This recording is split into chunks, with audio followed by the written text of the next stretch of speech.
Get the show on the road.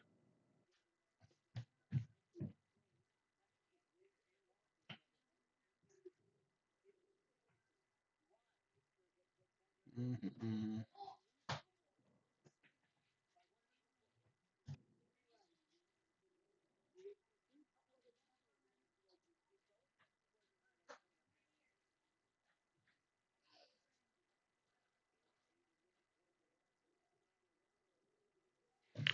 What's up, everybody, and welcome to Wednesday night's edition of Sports Dummies. I am here tonight with a full slate of morons ahead of me. I got Mike and Matt tonight. This is probably going to be our only night. Friday, I have a wedding to go to, and I think everybody else is all tied up. So tonight is sounding like tonight is the only night that we will be live up until next week. So make sure you get in everything you need to hear tonight because we won't be live any other night this week. So, with that being said, welcome, gentlemen. How are we doing tonight? What's new? Wednesday, Wednesday, Wednesday. Hump Killing day. it. Hump day. Hey, let's go. Yeah, chilly down here in South Florida. That means it's got to be chilly up there by you guys, no? What's it, 70? I'm What? saying I'm not saying I'm cold. It's like No, I'm just saying. What is it, 70? it's like 53, Oh, that's 54 or good. something. You? Okay. Today was 40 to 50, 41 to 52 here. So, yeah, we got you a little bit. So, it is Yeah. chilly for down there. Yeah, it's nice though. It feels good. Yeah, it was in the 30s the past 2 days. So, that's good. We actually saw some snow flurries there already on Monday and Tuesday. Yeah, we've had a few. Yeah. We've had a few. So what do you guys want to start with? Do we want to start with the Oh, top there's so five? much. Do we want to start with early, maybe who should be in the MVP candidacy race? Fringe teams. What do we want to talk about tonight? I like all those things. All right, Let's sounds talk good. about some.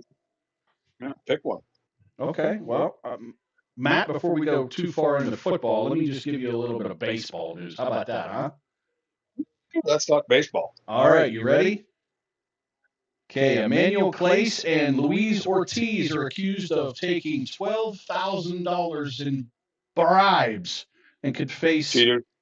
60 plus years in jail for the Cleveland Guardians. And that's baseball talk, everybody. Now on to football. Yeah, and get their eyes gouged out too. Yeah. For the Indians. Right when you think that the sports betting couldn't get any worse right now in some sports, we just saw the NBA get hit massively with sports betting. It's back into baseball again with sports betting. And We had the breaking 6 players in college basketball. 6 teams got hit with cheating and doing money in college basketball this week. yeah, So interesting. Michigan State just got hit with some sanctions too. They had to Yeah, vacate 14 of their wins, not with cheating. Well, technically it was right. cheating. They were playing three guys that were deemed ineligible, so they got hit with some sanctions too. So yeah, a lot of not so well integrity of the game going on right now. Um, Money will always end up being a driving force in things of that nature. But let's forget about that shit right now. Let's talk about the footballs. Let's talk about that. All right, because that's what we're really here to talk about. Let's talk about the foosballs. Let's talk So, about some foosball. so Baseball. Mike, you were just talking about Matthew Stafford and why he should be a top candidacy for an Oh, MVP. And I can't agree with you more. Right now, they are saying it's a toss up between Sam Darnold, which I don't like the guy, but I'm on board with it. he's And beast.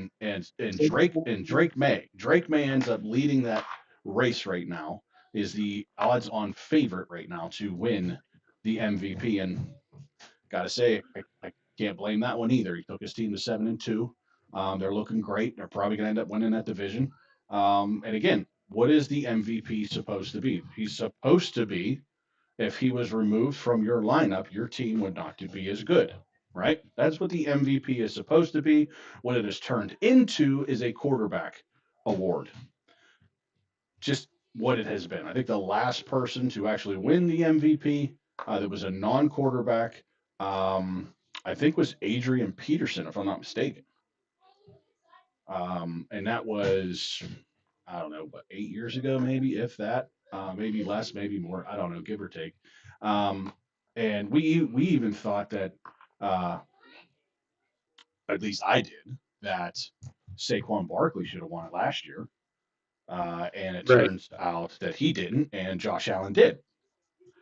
Year before that, it was Lamar Jackson, and so on and so forth. But early candidacies for the MVP, obviously, like I just said, May and um, the other guy I said before, but now we're talking about Stafford. Here's a guy that I think that should be forefront of this whole race, and that is Jonathan Taylor. Now, long shot to win it because, again, he's not a quarterback, but he has put up insane numbers so far, kind of similar to what AP's season when he won the MVP. What AP's numbers almost mirrors them, if a little bit better. And nobody's really giving him much clout because, again, he's a running back, and this typically ends up going to a quarterback. Here's a fun fact, though: the last time that there was there was like 318 votes out of 300 or 317 votes out of 318. There was one first place vote that didn't go to a quarterback, and that went to Cooper Kupp the year that he had the Triple Crown. Other than that, all first place votes goes to the quarterback. Interesting. You know what? These are, for me, they're just like poo-poo awards. I mean, I just don't think they have a lot of weight. I mean, I know the players maybe talk about it during the year a little bit, but probably not. I mean, it's more or less just, I don't want to say it's a popularity contest, but it's more a situation of where your team is towards the end of the year, how usually the better teams are the ones with the players that get most of the attention. So for me, I don't know. I mean, these awards are nice to talk about in season, but who remembers who won it 4 years ago? I mean, not many of us really follow that and say, well, that's really a marker in that guy's career. He was MVP. It's just one of those trophies that goes on the wall. I'm sure there's a few other trophies they'd rather have than just MVP. To me, there's 6 guys that we can talk about, that are just as important to their team than whoever is going to end up being the winner of this award, in my opinion. So I just don't put a lot of stock in it. My whole thing with listen, I'm probably minority here. Drake May doesn't do anything for me, guys. New England doesn't do anything for me. I think they're a shit team. I think they're garbage. Look at their wins this year. I know they're 7-2 or 8-2, or they may be. Their wins are against Miami, Carolina, New Orleans, Tennessee, Cleveland, Atlanta. Between them, you might have a good team put together. All those shit teams. And they beat Buffalo. Give them credit there, winning one in Buffalo, and they beat Tampa, which is a good team. Their 2 losses to the Las Vegas and the Steelers. I just think they're I'll use the old term, a paper champ. I think you put them against the AFC. I don't think them being better than the 6 or 7 best team in the AFC. If that, probably 7. So I'm not throwing. I mean, Drake May's having a great year, but against who? Nobody. I'm not. Again, at least look at Matthew Stafford. He's beating good teams consistently and beating them bad. And Jonathan Taylor, Chaz, I'm all for, man. How can you not go against him? His numbers are ridiculous. You may go. But again, like you said, it's a quarterback award. It seems kind of like the Cy Young is in baseball for pitchers, and Major League. It just the MVP award just seems like a quarterback-driven league, and that award. But Jonathan Taylor deserves a first-round vote, a number 1 vote. So does Matthew Stafford. So does Sam Darnold. I wouldn't be quick to put Drake May in there. That's just me. So I want to defend New England real quick, just in the sense that you can't, first of all, hold a team's schedule against them. That's number 1. Secondly, every team has bad losses. Every one of the top teams that has played someone has looked bad in one week or another. Only the Rams, and I'm not going to ever compare Drake May to Matt Stafford, but the Patriots, I don't think are a paper champion. I think they're I good. do. I do. You know, and Drake May, the tape says that he is a good quarterback. So He's let me ask you something. He's well beyond what he is, supposed to be doing at this point. I mean, So, he is 15 touchdowns and 5 interceptions. I give him credit. But let me ask you something. Playoff matchups. If the season ended right now, if they go against Buffalo, who you picking? you broke up really bad, Mike. Say it again. Okay, Sorry. so right now, playoff matchups. I'm going to 3 teams that they could play. Buffalo. Who are you picking? New England, Buffalo. I'm taking New England. Well, I'm taking New England too, considering that I don't even know what Buffalo is right now. Okay, Baltimore. Buffalo or Baltimore? No, New England, Baltimore. Who would you take? I'm taking New England. Now, do I think that? Yes. Who am I? Do I think that Baltimore is going to go on a run here? Yes, I do. But I'm still taking New England, especially in the playoffs. I don't trust Harbaugh in the playoffs. I wouldn't take New England against.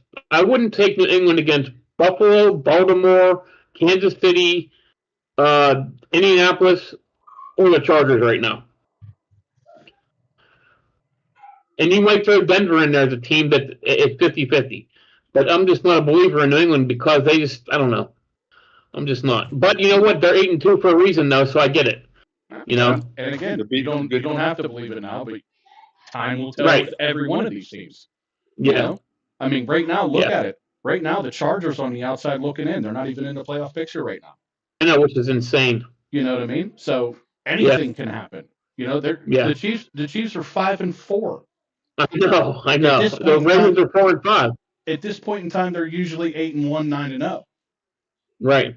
You know, Ravens, same thing, 7-2, 8-1. Jaguars are fighting for the top spot in that division, like Matt said. You know, it's anybody's game. I mean, I got here the standings here in a playoff picture. Right now, the Steelers are winning, and they're 5-4. And I think that Baltimore at 4-5 are going to end up taking that over. I think the Steelers are going to be a fringe team when it comes down to the playoffs at week 13, week 14, week 15. We're going to be on the outside looking in. You know, another fringe team that I'm looking at here is the Houston Texans at 4-5. Okay, they've turned it on as of late. Buffalo is just about on the fringe. They're about like the 6th seed right now. Okay, And again, Denver is the number 2 seed in the AFC as of right now. I don't believe that. I don't believe that because their offense has really fell off the last 3 weeks. We always talk about these teams that they won all these games, and you look back and you say, well, this was a 1-score game, this could have went the other way. This was a 1-score game, this could have went the other way. We just talked about Minnesota 3 years ago, and they lost 7 close 1-score games, and then the following year they flipped that narrative and they won 8 1-score games. So it could go either way at any point in time. Yeah. Well, that's what I was saying. Like, we don't know half these teams are yet. It's halfway through the year. 8 games left. We'll see if they do. Like, I can't tell you. There's a lot of teams. I believe Buffalo. I believe Baltimore are going to turn around. I believe Kansas City is going to turn around. Then you have teams like. I'm going to throw the team out there that I sit there and I shake my head watching them play. Chicago. I don't believe in them, but they're 6-3. Well, guess what? This week, and they're in the playoffs. Listen, this week, and I'm looking at these matchups right now. This week is a great indicator of which teams are what, because there is some phenomenal matchups that we're about to get. Yeah, there are. Okay, there are. And we briefly talked about the AFC teams that are on the fringes. We're going to switch real quick to the NFC teams, and then we'll jump into some picks, and we'll start with our top 5 and all that stuff. So, on the NFC side, on the fringes, we're looking at, Green Bay's at 5-3. They're the 7th seed. The 49ers is 6-4. They're the 8th. The Carolina Panthers at 5-5. Minnesota Vikings at 4-5. And the Dallas Cowboys at 3-5. To me, Arizona at 3-6. I pretty much I think I'm going to wash my hands of that. They don't know what they're doing down there, especially with quarterback and their offensive play. Although they're scoring points right now, isn't enough to beat these teams. And they're still dropping games here. But the teams that I said, the Packers, the Niners, even though the Packers are right now the wild card 2 slot, but the Niners, the Panthers, the Vikings, and the Cowboys, 4 teams right there, right on the fringe, that you could easily say could make this jump into the playoffs. And again, Mike, Chicago Bears ranked right now at wild card 1. They could easily, yeah, I know. They could easily fall out of that slot. Absolutely, yeah. And Minnesota can end up taking that slot over, or the Carolina Panthers, or the Niners. Right. But who do I think on this list has the best potential of making the playoffs on this fringe team? I would say the 49ers at 6-4. They seem to have a better team right now with Mac Jones, and I think Purdy is pretty much if he needed to go today, he could. Are they going to push him to come back though? Absolutely not. Why would you when you got Mac Jones being the hot hand winning games, right? So at this point in time, I think the 49ers are probably one of the better teams on the fringes that's going to end up making the playoffs, because I'm going to think to myself by looking at this that the only 2 teams that I think in this realm right now that probably on the fringe of not making the playoffs right now that they are is the Bears and the Packers. Especially the Packers. The Packers are sitting at wild card 2. I don't know if they're a playoff team right now. They don't look like it. They're too inconsistent. They have a fantastic week against Pittsburgh, but it seems that Pittsburgh lets everybody have a fantastic week, and then they go out and they play teams like Cleveland and lose 13-10. They play teams like Carolina, who's looked great, and lose 16-13. So it's kind of like, and then they lose to a horrible Monday night game, one of the worst Monday night games that we've ever seen, but to a better team. At 10-7 was that final. But again, they looked awful. Philly looked awful. Both teams looked awful, in my opinion. I think it was again one of the worst. It was games. Garbage football. Right. That the Thursday nighter and the Monday were both atrocious. Yeah, they all were. All the primetime games seemed like they were just god awful. But Monday night, now that we're talking about it, and Green Bay, I see Green Bay not making the playoffs, which is crazy considering the fact that there was so much hype that we even picked after the first week. We were like, "Yep, Green Bay's going to win the division. Green Bay's going to win the division," because they handed Detroit a wicked loss in week 1. And we're like, well, there it is. There's your division winner right there. They looked amazing. Now we're 9 weeks in, and they're sitting at 5-3, and I'm like, oof, they don't look that good. They don't look that good at all. Well, quarterback's best friend is the run game. I was concerned about the durability of Jacobs coming into the season because of the workload that he had last year, and historically, he hadn't followed that year to year, very well. So, a quarterback's best friend is that run game. Hasn't been the case, and Jordan Love's been exposed at times.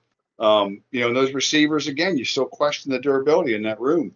Now Watson, the rookie kid, he's out for however long. So it's a struggle, inconsistencies, and it shows. So for me, I almost agree. Green Bay, question mark, maybe looking in, in terms of a playoff picture. But the Lions are, for me, I think every team has kind of a chink in the armor that you can easily look at and go, that team is not the dominant team, at least maybe what the record says. I think every team has a weakness. Totally agree. Totally agree. And it's a kind of a week-to-week league almost. That's why I pushed back with you in terms of looking at New England and the teams that they've beat.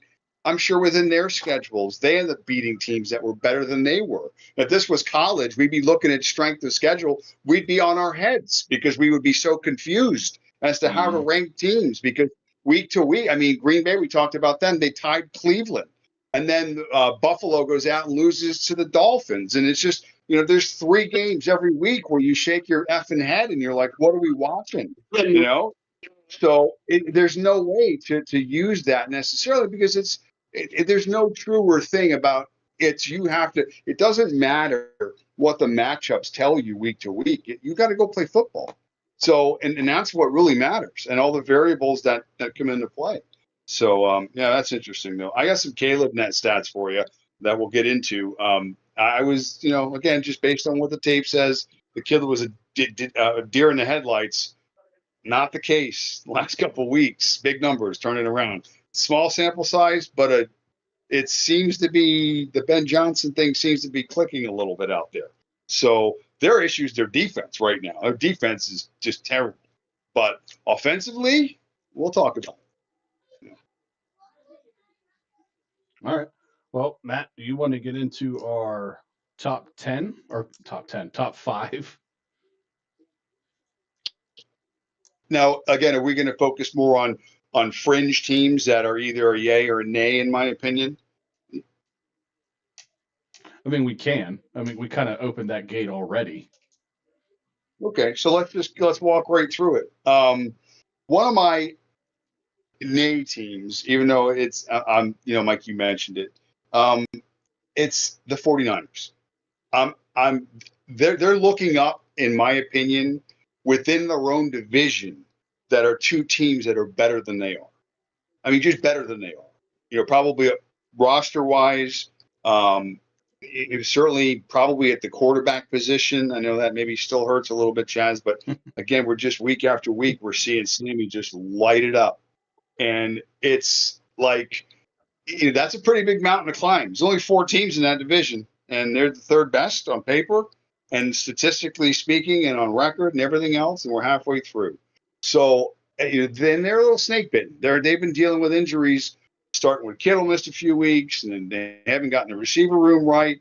Who they threw out last week? Jennings and Bourne and whoever they've got out there. So real struggle, out there. And I don't think to continue to have to climb that mountain week after week and put your best foot forward, it's tiring, when you're getting beat up like that. So for me, I'm out on the Niners. I just don't think they've got an easy path to get there. So I think you can eliminate them at some point, it's probably in the next couple of weeks, from being in the discussion.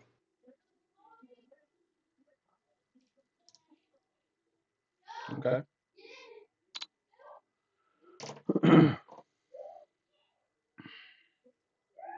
Go ahead, Chaz, jump in on it.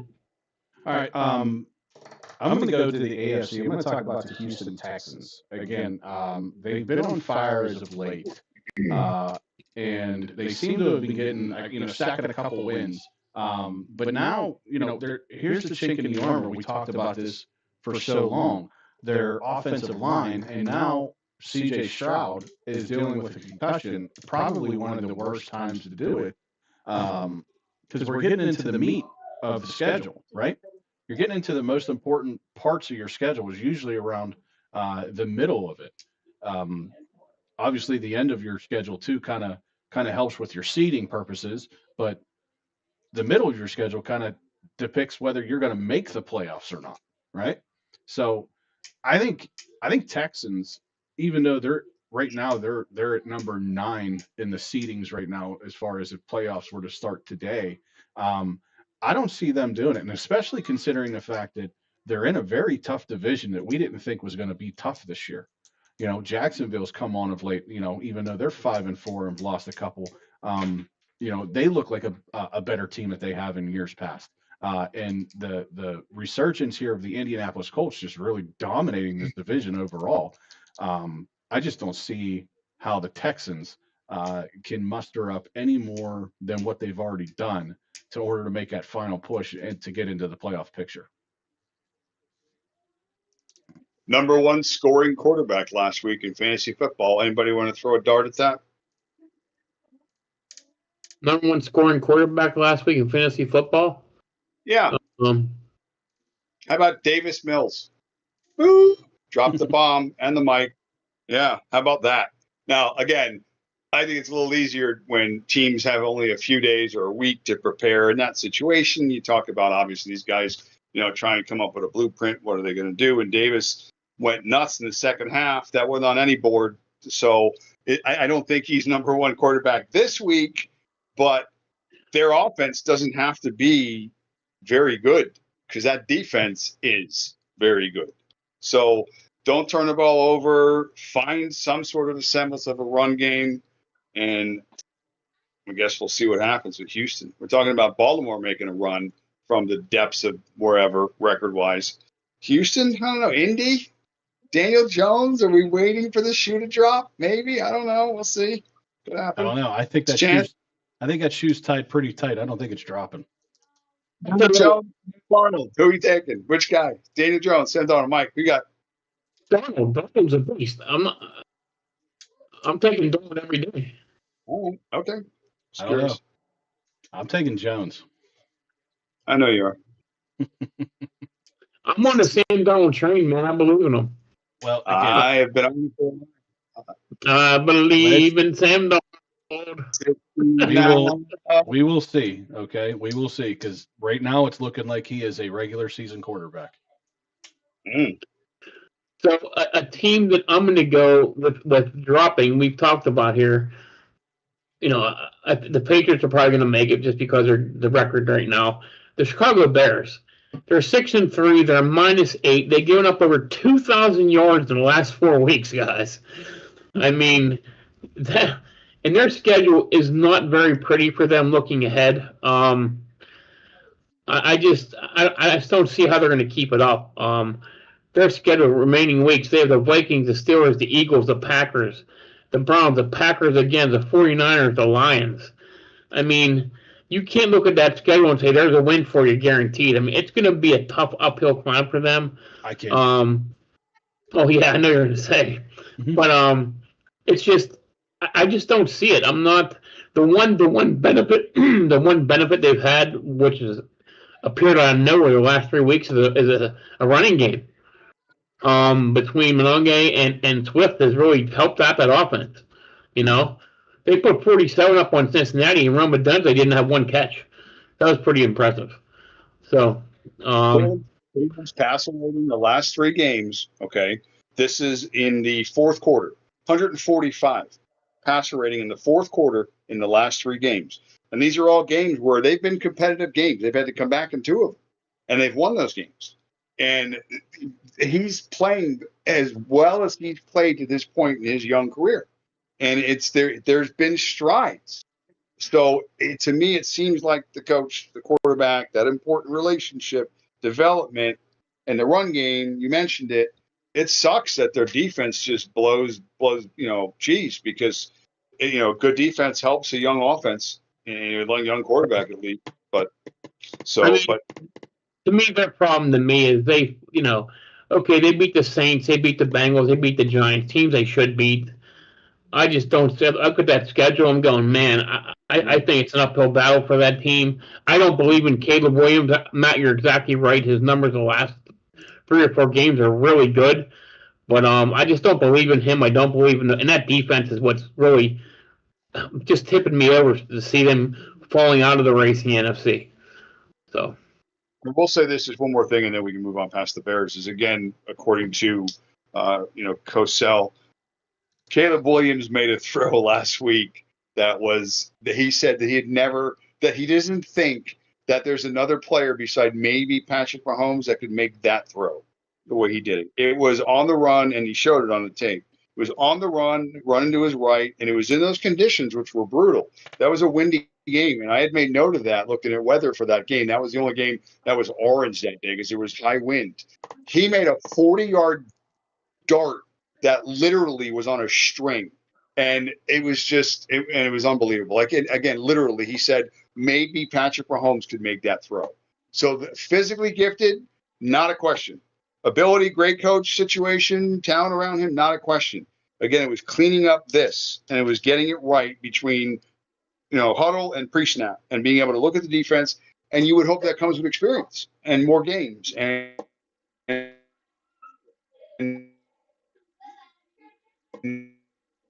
it's brutal, but if they can survive that schedule, again, more development for this kid. I think the Bears are contending. I think they're a story. I really do, because the Packers may not be there in the end. And now it's the Lions and, again, the Bears, which is kind of fun. So, not the Packers. Yeah. So, Okay. With that said, let's jump into some games here then, and let's start picking. So we're going to start with our Thursday night game. Matt, you get to pick a Thursday night game with us for the first time in a long time. So Love it. this is going to be a divisional game. It's in a large amount too. We got the New York Jets going into Foxborough to face the Patriots, and the Patriots are going to give 13.5, and the over under is a merely 42.5. Did they announce the quarterback for the Jets? Because I'm hearing rumors that it could even be Jameis. Like, is this possible? No, you're thinking the Giants, Matt. You're thinking the Giants. Oh, I'm sorry. Yeah. Oh, you said the Jets. I'm sorry, Jets and the Patriots. That's Thursday. Jets. See, I'm not used to picking these. I know. Okay, my bad. I also said a divisional Jets. game too. Yeah, I missed that part too. Sorry. For some reason, the sound is kind of cutting in and out. I don't know if it's just my end or if it's on. I think you're hearing that way too. I think it's kind of all of us, to be honest with you. Yeah, it is on all of us right now. Because I'm getting like maybe 85 to 90% of it for the most part. Anyway, okay. So, all right, Patriots, Jets. Well, I've been talking up the Patriots. On the Jets, man, Justin Fields, I think, has 2 games or 3 games where he hasn't thrown for even 60 yards. I mean, that offense is just putrid. And you hear all the talk about, Paul wanting to get traded and they kept him and what are we doing and who cares? And it's the Patriots. I think they get it right. Both sides of the ball, smack them in the mouth. Patriots and under. Pats and under. I'm actually checking something, so go ahead, Mike. It's about this game, so go ahead. I see that Wilson now he's been running out for the Jets 5 hours ago, so that's interesting. He's supposed to miss 3 to 4 weeks with a knee sprain, so that doesn't help. That's actually who I was just looking up, so thank you. Yeah, Stevenson's out for the Patriots also, and so is Butte. Right. So Matt, you took New England and the under in this one. Yeah. Okay. Thursday night's a sloppy night. Usually these games are very bad. Actually, they've been pretty good, but last week was bad. I'm gonna take the points. That's a lot of points. Give me the Jets and give me the under.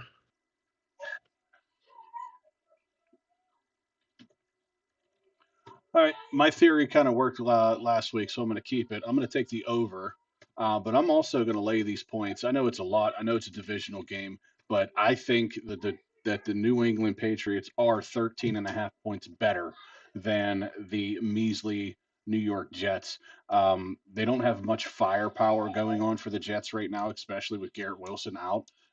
New England seems like they can find other people to get open and make points and get points.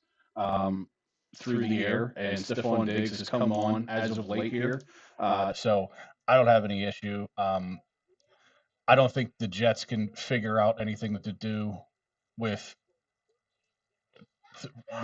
6 months of preparation time before a game, let alone 4 days. So I'm going to take the Patriots all day on this, but I'm going to take the over just because. One second. I think I screwed up. Was the over 47.5? No, 42. No. Oh, okay. Give me the over in this one too. I had it written down wrong. Oh, okay. Yeah, I thought I had 42.5. I was like, wait a minute. Yeah, I had 47.5. I'm sorry. That's a lot of points different. But I'm taking the Jets in the over in this one. Sounds good. Matt, you kind of inspired it.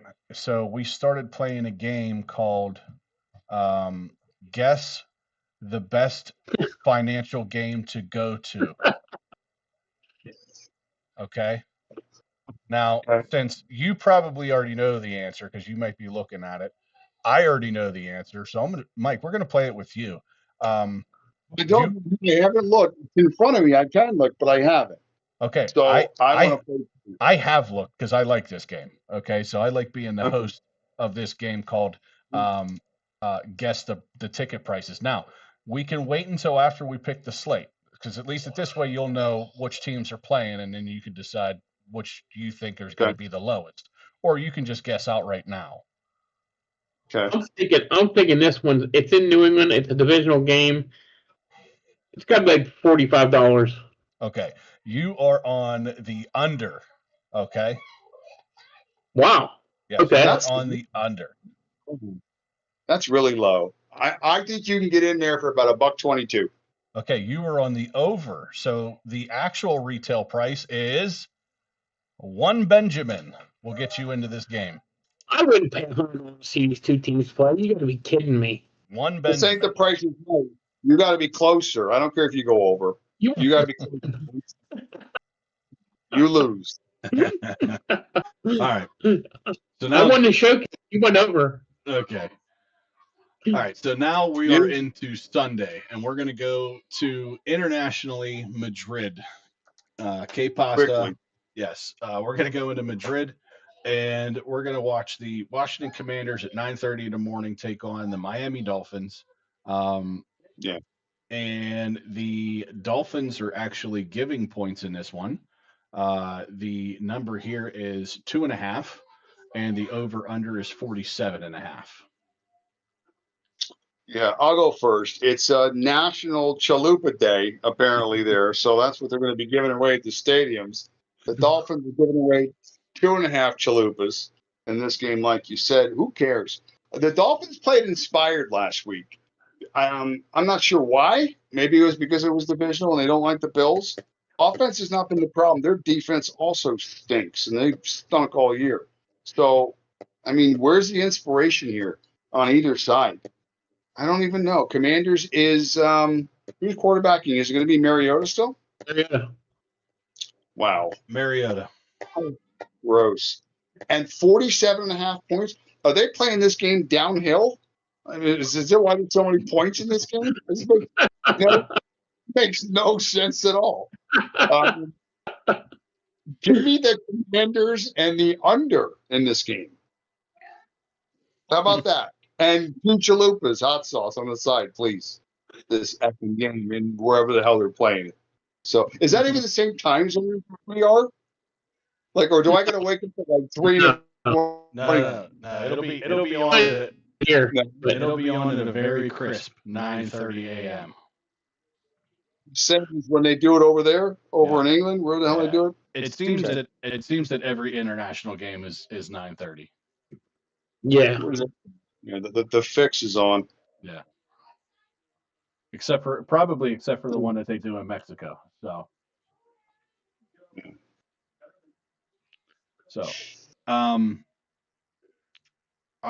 Matt, I'm also going to follow you on both of your picks. One little tidbit here too is that Dan Quinn is going to be taking over play calling for DC. So I like the fact that Dan Quinn is going to be taking over for this defense. I don't like the fact that Mariota is going to play, but I do have better faith in the Commanders than I do the Dolphins. Not just because of their record wise, but just because of just this team just seems to be going downhill in a dumpster that's lit on fire. Again, it was a divisional game last week, so if you want to take stock in that, that's fine. But again, we always know that divisional games are played differently than any other teams going across the board here. So you take that with a grain of salt, as far as I'm concerned. It's an international game. I don't see a lot of points being scored, so I like the under on the 47.5. But I will take the points, and I'll take the Commanders with that as well. I'm reading here that the halftime show, they're going to kill a bull. So at least that's something to tune into, something to watch. So fun stuff in Madrid. Yeah, I'm with you guys on this one too. I'm taking the Commanders in the under also. I think what we saw from Miami was just some inspiration. Darren A-Chain, Chaz, you and I were talking about him. You didn't think he'd put up a ton of points, and he went nuts. Hey, he went bonkers. I don't know about you. Listen, I think it was a good game, but not like that. I don't know about you, but I've been wrong before. I don't know if you know. Listen, I thought he got 10 points, maybe 12. He had almost 40 plus points. The guy went bonkers. Like, I was stunned when I saw, like, 'cause I thought Lana would be the guy to go to. He had a decent game, too, but A-Chain went nuts, you know? But I'm with you guys, man. The Commanders and the under in this one, the Dolphins aren't that good. I like Danny Quinn as a coach better than McLovin, so I'm taking the Commanders and the under in this one, too, guys. So we're all on this one. I don't know if you said inspiration or perspiration, but Dolphins, they stink. So, I mean, absolutely no shot. So there's nothing down here related with inspiration. It's the other spiration that they deal with. Well, you can't get inspiration without perspiration. So, True. Damn straight. all right. Here's another of a divisional game. Unless you guys want to over under this game too on ticket prices. Oh, hell yeah. Oh, I don't know. International game, it's got to be high. What, this game? It's in Madrid. They got 9 cents as the average annual income over. $150. They're probably giving away. You need to show like 3 tacos, a wristband from last week's disco. All right, I'm going to say 83 pesos. 83. What's the conversion rate on that? No idea. It can't be money. Probably like $3. So I'm going to say $3 to get in. All right, 105. 105. You got it, Matt. There you go. 105 pesos. That's No, what I said. it cost. International, it'd be up there. Yeah, it cost 105 illegals. Yeah, jeez. All right, divisional game. Carolina Panthers going in to face Atlanta. The Panthers are going to get 3.5. The over under is set at 42.5. I watched a little bit of that Falcons game last week with Penix, and man, he at times looks really good. I mean, I know he's another one of these young quarterbacks, and we week to week project these guys to be just mistake free and look fluid and everything. But that dude, it's like he passes the eyeball test for me sometimes. And last week in spots, again, big spots, fourth quarter, he played well. I don't know. I think the Falcons, these two teams, you just don't know. The Panthers are up and coming. They're a little better than what we thought. I liked them, but still 5-5 is not where they should be. Nobody had them at 5-5. But I got the Falcons here just because, again, the Panthers in this spot, they're not a 10-win team. They're not going to win 10 games this year. They're going to hit stumbles. The rookie quarterback, again, not rookie, but second-year guy, playing well. But, again, young guys make mistakes. So Falcons at home, there's points in this game. And the over. Easy, actually. I don't think that's enough. 42.5, that's a low total. Falcons in the over. Indoor game, too. So probably like 9 field goals in that game, all over 60 yards. A first meeting, Carolina won 30-0. Atlanta didn't get past the 45-yard line the entire game.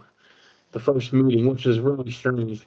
I still can't figure out Atlanta. I think Chaz, you and I have talked about this for the past 2 weeks. I still don't think they have enough touches for Bijan Robinson. Drake London has been amazing the last 2 weeks. Huge numbers he's put up. I'm with Matt. I'm on the Atlanta and the over just because I don't believe in Carolina. And I think Atlanta needs a big bounce back game in a big way. Well, I see this game a little bit differently than you guys do. I like the fact that Carolina is getting 3.5. I'm definitely on the under in this game, considering the fact that Carolina and New Orleans went head-to-head last week, and they can only muster up 24 points between the both of them. So I like the fact that they're getting 42.5 on this game, and I'm taking the under on that. As far as who the winner is going to be in this game, nobody, because they all suck. Here's one thing that I don't like, though. I don't like the fact that Atlanta pulled Bijan Robinson at the end of the game last week for Tyler Algier pretty much the entire fourth quarter. I don't know why, but again, Mike, we talked about if Bijan Robinson is your best player, why are we taking him out of the game even for a second? I don't understand it at all. They did that in the first quarter too. Down by the 10-yard line, they took him out. I don't get it. I don't understand it. I don't like it. I don't think the Falcons even remotely know what they're doing.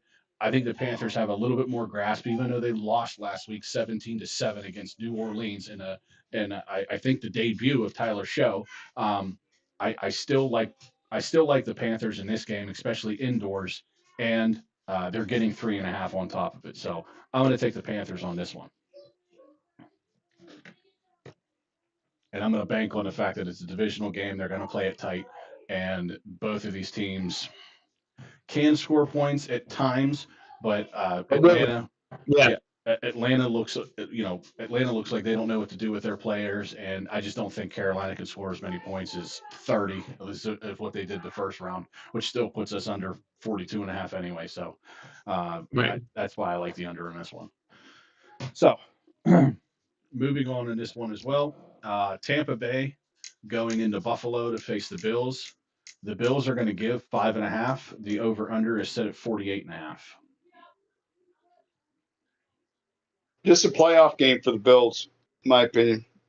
I know it's middle of the season. I hate to put, titles and that little bullshit stuff on these sorts of games, but from a record perspective, if they lose this game, they're not catching the Patriots. They have to stay lockstep with them, I think, the rest of the way and wait for them to fall off because the Patriots already have a game in hand and a game lead. And if they lose this week, and nobody's really expecting the Patriots to lose this week, they could be a 3-game lead with 6 to go. That's not gonna. They're not gonna give that up. So, this is a must-win for them against a pretty good Bucs team that I think, unfortunately, they've been damaged all year too. They've been fighting it both sides, offensive line and the secondary. They can't get right. So, a tough game. Man, they Bills have to win this game, but it's a big number. So I don't think without them running the ball here, this is another thing too. To me, their coach McDermott reminds me of Tomlin in a way, because the Bills have had the same problems for like years, and he gets a pass, and they have a quarterback, and we've never had a quarterback, at least not in the last so many years. They have the best quarterback in the league, and they still can't really get to where they're supposed to go. And to me, you have to look in the room and go, what's the issue? Is it the quarterback? No, it's the other guy. It's the coach that can't seem to fix stuff during the year. Has to wait an off season to change things. You look at the Chargers; they lose their entire offensive line week after week, and they go on a 3-game win streak. These guys can't do this. Buffalo, you see again, they got smacked in the mouth against a team that's inferior. So, I don't know. They have to win this week. They had to show something. So, I got the Buccaneers close, probably going over the total too. So, Buccaneers 5.5. Buccaneers and over for me. Yeah, Buccaneers and over.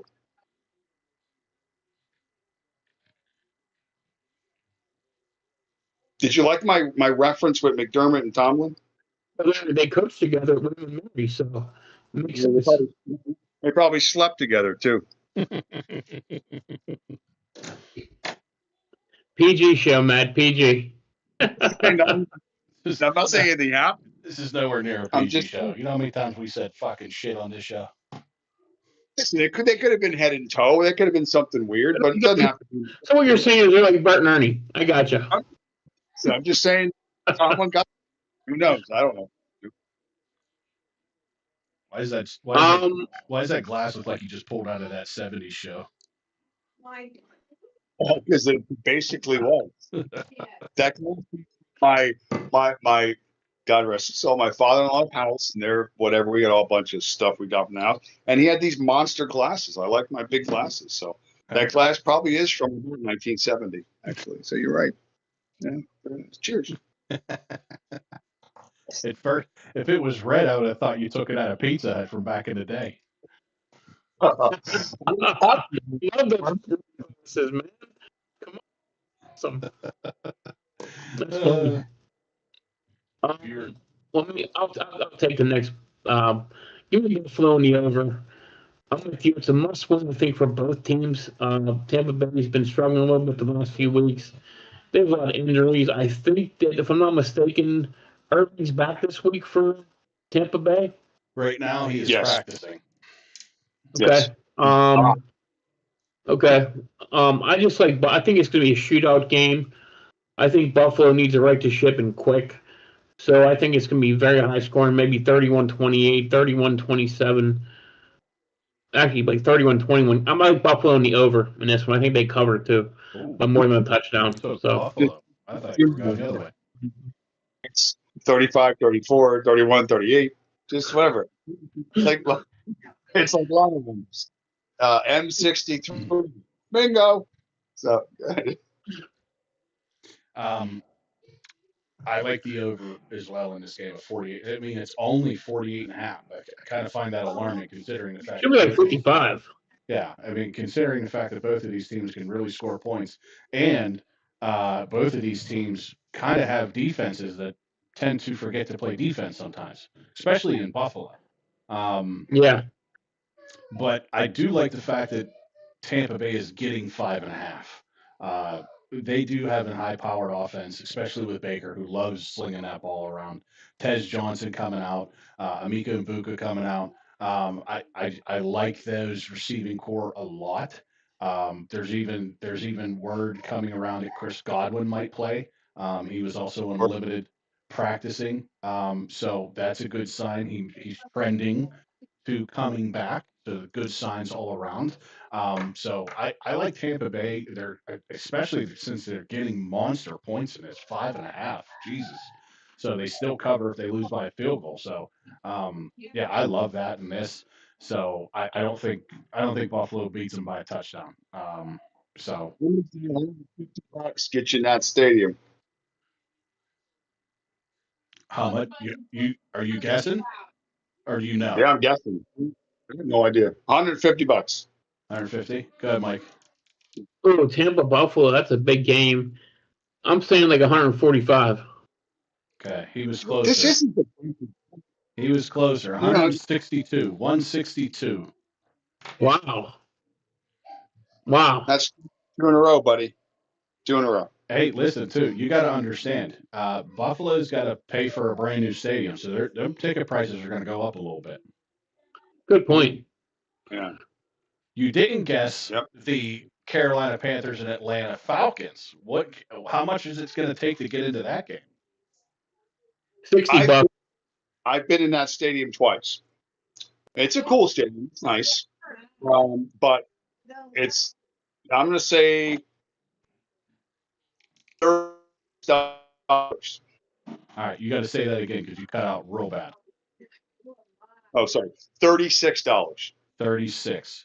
The answer is $41. Mike, what'd you say?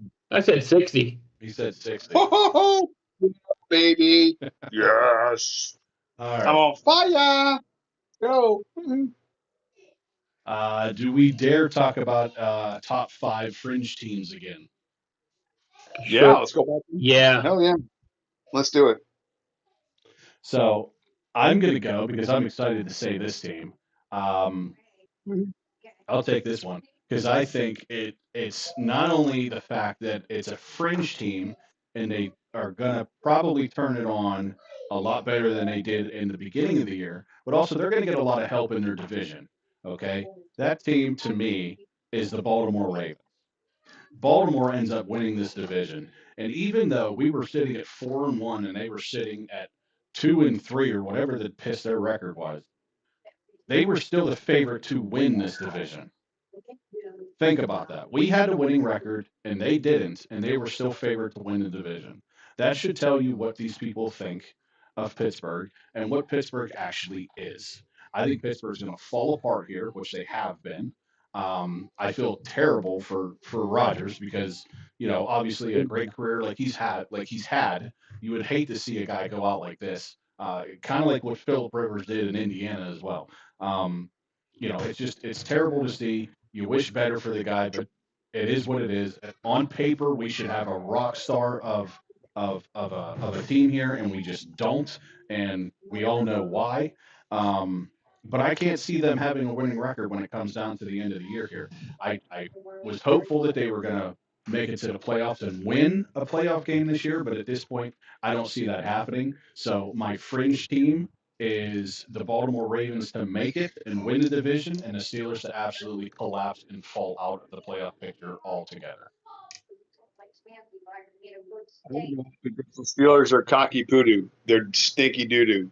But we just signed Asante Samuel to the practice squad, if you didn't know. He's going to end up. Yes, literally. I do know. He's going to end up being on the roster probably before this weekend to play because our cornerback, they're all beat up. They're beat to shit. Darius Slay is probably out with concussion. I think JPJ had something going on with him when he left the game. So we're already down to. They had to move everybody around. I mean, Ramsey had to come down from playing safety to play cornerback at the end, like the second or third quarter of that game on Sunday. So I think Asante Samuel's great addition, by the way. Very happy that he chose us to come and play for. But I again, you look at this roster and you think to yourself, there is no fucking way that this team doesn't win this division and at least get to the AFC Championship game. You look at the roster. You got Aaron Rodgers, you got Jalen Ramsey, you got TJ Watt, you got DK Metcalf. Alone, you're thinking to yourself, how the fuck? And then they signed Asante Samuels Jr., and you're thinking to yourself, it's a no-brainer. But then you watch this team, and you're like, again, how the fuck? How do we have all these pieces, and we can't put shit together? My problem with those guys you mentioned is, other than the names on their jersey, they're all about 80% of what they used to be on their best day. You know, I mean, that's just the way it is. We're the second oldest team in the league right now. And that happened real quick. And what do? We sign those older players to extensions. So I don't even want to get into that disaster. I want to go. The Jacksonville Jaguars, I'm only putting them in this because situationally where they are record-wise, and I got them winning this week, a little segue in their game against the Chargers. I think the Chargers' offensive line, we've heard the whole story. They're still beat up. I think Jacksonville creates pressure up front, unlike whatever. We couldn't do it. But they will. Jacksonville will make it a long day for Justin Herbert, I think, or at least longer, than we did. So I like Jacksonville situationally. I think the AFC on these next two or three teams, it's watered down. I mean, I think there's not much separation. One of them is going to get there. And I think if the schedule plays out the way it should, Jacksonville's in a good spot. I think Jacksonville's my team that, again, if they can just get some consistency, it seems like they're using ET a little bit more touch. I know he's been getting some rushes too. I think 16 or 18 rushes last couple of games on average, and that's good. He's still a dynamic guy in space. So I don't know. For me, it's Jacksonville. I think they're a team that can hang around long enough situationally to maybe get themselves in the right spot. Well, as of right now, they are wild card 2. They are wild card 2 right now. Yeah. So, thank you, Jacksonville, by the way, for getting me a defensive touchdown last week. There you go. Yeah, throw that out there. Mike is tied. Oh, yeah. Mike is tied with us. 2, Yeah. 2, and 2. We're all 2. My team, who is a fringe right now, which is crazy to say at 5-4, I still think they win that division as the Kansas City Chiefs. I think they play the Broncos this week, if I'm not mistaken. I think that the Chargers are going to hit a little slump. They're coming to a tough West Coast to East Coast game. I think before you know it, it's going to be a 3-team race. And right now, Chaz, you mentioned it, Denver's trending downwards on offense. The Chargers are dealing with a ton of injuries. And I think this is a big week to make a statement against Denver, close that gap a little bit. And I think by the end of the year, I think you'll be seeing KC win that division and possibly fight for home field. So, you know what? I could guarantee that this has never happened. That the team that is a full 3 games behind the team in first is going into their stadium, which Denver's no joke. I don't think there's another team in football. Maybe you can find one other that would go into Denver and be a favorite. Okay, anywhere in the NFL. But the teams are 3 games behind them, and they're almost a 4-point favorite in their building, chasing, looking up 3 full games. Like, where has that ever happened? That, to me, if that is not in every Broncos locker, and some explanation or some comparison to get them to look at that in terms of disrespect, then I don't know what that means to have bulletin fodder, because that should be on everybody's bulletin board, because it just makes no sense. It just makes no sense. So whatever, when we get to that game, I'm clear on what side I'm on, regardless of what we all think of KC and where they've been the last few weeks. This is the NFL. It's week to week. So we'll see how that turns out. All right, good point. Let's go back into our picks and our slate. And the next game is the Houston Texans giving 6.5 to the home team of the Tennessee Titans. And the over under is set at 37.5. Yeah, Titans and under. Davis Mills, the number one fantasy quarterback last week, as I mentioned.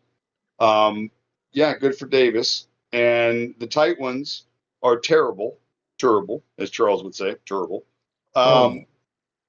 Terrible. But it's the NFL. It's a low total, and they're getting 7 points. It's like almost everything has to fit in that box in order for it to work, and I don't like that in the NFL. Nothing fits perfectly in the NFL. So regardless of anything, I'm just going to take the tight ones here, and I'm going to follow the under. I'm a Titans in the under for me in this game. Oh, Titans in the under. Okay. Well, Mike? you're taking the Titans in the under. Okay, you just shocked me with that one. The Titans in the under. So is Stroud definitely out this week? Yeah, he's in concussion protocol. He got jacked up, my boy. He got jacked up, my boy. He did. He woke. He said, "CJ, what's your name, buddy?" He's like, "Bananas," and then he had no idea where he was. So to the tent, Bananas. Let's go. Wow. So these two teams played earlier in the year, 26-0 blanking by Tennessee over Houston. I mean, Houston shut them out 26-0. That's a low number. I think Tennessee keeps this really close. Davis Mills is not very good, even though he had most fantasy points last week, like Matt said. Their defense is really good in Houston. I'm on Matt's train. I'm taking Tennessee in the under in this one also. I'm on the under train for sure, because these are just two bad teams, in my opinion. But I think that David, whatever the fuck his name is, Davis Mills. Yeah, I think Mills is going to be able to beat this team just like everybody else has this year. I don't think the bye week was anything more than just a relaxing week for the Tennessee Titans. I don't think they tried to implement or teach this kid anything new. I think that this team is just not destined to do anything great this year. They're just going to get this guy experience and then move on, which it looks like they kind of are. They're 1-8, they're 0-4 at home. So I'm going to take Tennessee. I think they can beat this team by a touchdown, but I don't think that either one of these teams. Right? That's what I said, didn't I? No, you said Tennessee. Okay, well, I think Tennessee's going to lose by a touchdown. Right. Yeah. So Davis's grandfather was in one of the greatest folk bands of all time, Crosby's, Mills, and Nash. So these guys are really good. Yeah. So I'm going to take the Texans. I'm going to take the under on this one. Yeah, knucklehead. Sometimes you just got to bypass them. Just roll through it. Yeah, just listen. Don't shoot too much either way. You'll tilt. Okay, don't do that. Just act like you didn't even know. All right. So the next one is the Chicago Bears getting 3.5 in Minnesota to take on the Vikings, the over/under is set at 48.5. So this is a Love me good some one Bears. to see where we lie on the Caleb Williams and Chicago Bears outlook. And Matt, you've already said you want some Caleb Williams, so Yeah, I'm on the Bears. Mike, your JJ McCarthy analysis is pretty good so far. He's duty. He's cock-a-poo-poo. And to me, it's shocking. Well, not shocking. It makes sense because they're the Vikings. They had some quarterbacks in that building prior to JJ. And I know it's a short sample size. I know he's had some injuries and whatever. But I just don't like it. I don't like it. And I think they're going to be, that sort of decision can hurt a franchise for a while. And I think that the Bears are ascending and the Vikings are not. And for that reason alone, I like the ascending team, certainly with the better quarterback. And the Bears fit that for me this weekend. I think this is, again, you looked ahead at their schedule. I'm sure they've looked ahead at that schedule. And they're like, this is a winnable game for them. They believe it, and I think they get it. So I'll take the point. I'm getting points, which is shocking. This would be a money line bet for me this weekend. I think the Bears went outright. So the Bears, and the over in this game for moi.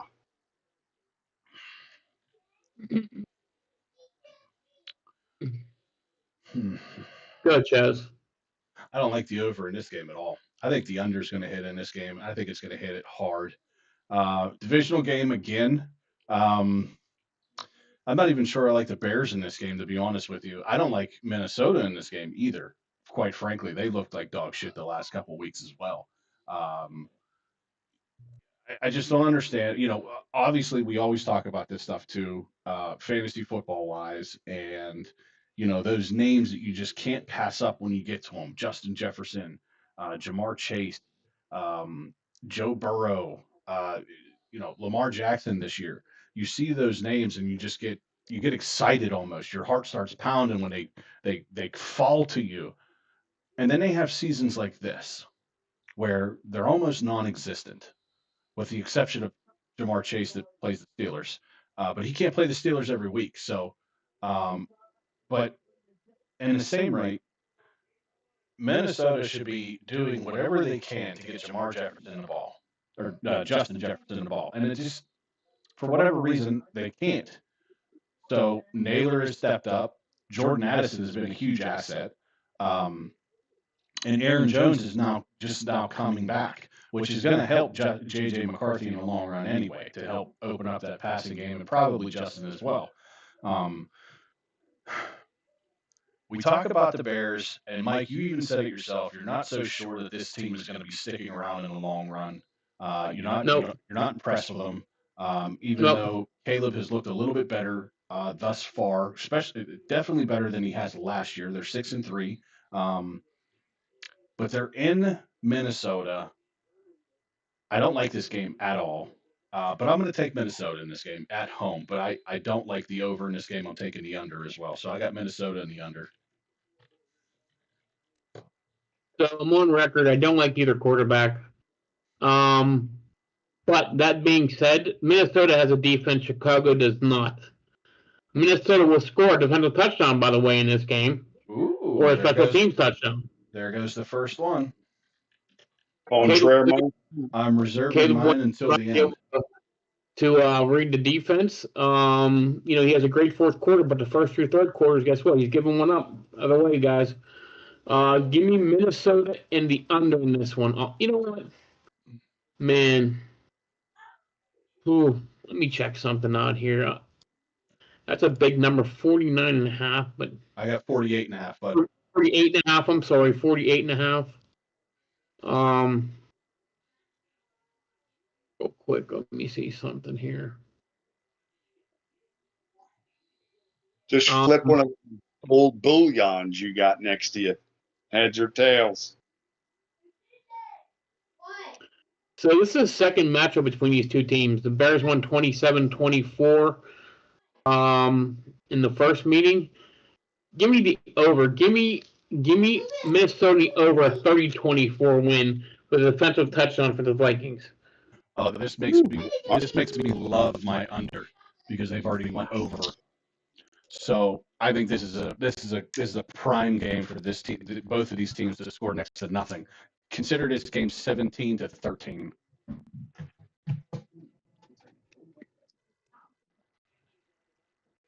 All right, Mike, you got the Vikings. You got the over. You're taking the Vikings on your defensive touchdown. Right. Okay, gotcha. All right. Here's the next one, and there is some news about this next team. So first, let's start with the teams. You got the Green Bay Packers going into MetLife Stadium for a Sunday matchup with the New York Giants. So the Packers are going to give the Giants 7.5. The over/under is set at 43.5. The Giants are going to be without Dart, and they're going to be without Dayball. Dayball has been fired. Bye, Brian. The Giants have gone through 6 coaches since 2018. Here's something very alarming. Okay, you guys ready for this one? No, it's not alarming as in like. I said every game he's been in the tent. I said that's a problem. Can't have your quarterback in the tent every week. Can't have it. So they keep design runs for the kid. 12 left. Crazy. And he's good at him. Don't get me wrong. He scored 2 touchdowns last week, but he's taking the beating. Teach him how to get down. Right. Yeah, figure it out. So yeah, but that's yeah. If this kid isn't careful, he's going to be retiring very early due to concussions. Yeah. So yep, very well. This is an easy one for me. Give me Green Bay in the over.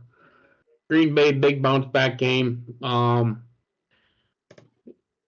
Jameis Winston, he loves to throw it around. He'll probably throw into the Giants if you guys want to jump on that for defensive touchdown. I mean, to the Packers. But give me Green Bay in the over. Matt, did you give one? Yeah, it's unfortunate for the Giants. What, a defensive score yet? No, I'm waiting. I've got my game coming up for that. No. Did you pick this game yet? I'm sorry, I didn't hear it. No, not yet. Oh, okay. But it's easy for me. It's quick. I'm going to take the Giants, regardless of who's playing and who's not, and because the Packers, man. Matter of fact, they're on right now. They're in the background. I've got them on, and by the way, still nobody has scored. So it's You're for be me there for a while. I know. No, they're in the third quarter. They're about to finally score. But it's the Packers without a good running game. The Giants, I don't know, I think it's one of those games where the Packers, they're still trying to find out who they are. They better hurry. They're running out of time. Giants and under, gross. This is one of your 17-14 games for me. Somebody, probably the Packers. So Giants and under. Matt, I'm with you on this game full-heartedly. I like the Giants in this game. I do like Winston. I don't like Green Bay. Again, they played like dog shit on Monday. They're going to play, it's a shorter week for them again because they just played on Monday. Now they got to play on Sunday. I wasn't impressed by the Packers whatsoever on Monday night in that loss. It almost seemed like that their sales were deflated. I mean, Jordan Love barely threw for 175 yards. It was just a bad game all around. I didn't like it. I didn't like the way the Green Bay Packers looked at all. I think Jameis Winston's going to give another boost to this Giants team, though. Just kind of like how Jackson Dart did with Cam Scatterbo. I think Winston's going to do that just like he did in Cleveland when he came in for relief work. I think he was 3-0 in his touchdown ratio with that as well when he came in for work in Cleveland. I think I saw that today. If not, then I just made it up. So you're welcome. But I think this is an under type of game as well because, again, I don't like the Packers and their offense right now. And I just don't think the Giants can score as much with most of their weapons out. So I like the under in this game. And I like the Giants getting 7.5, especially considering after they just lost 10-7. 7.5 is a mountain for me, so I'll take that.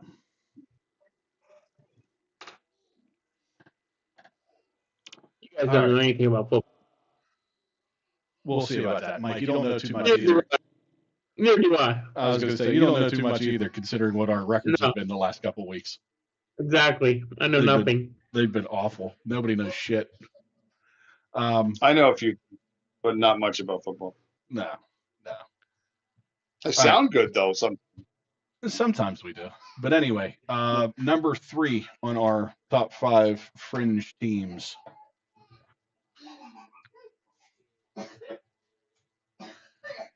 All right, I'll go. Now, this team is a playoff team.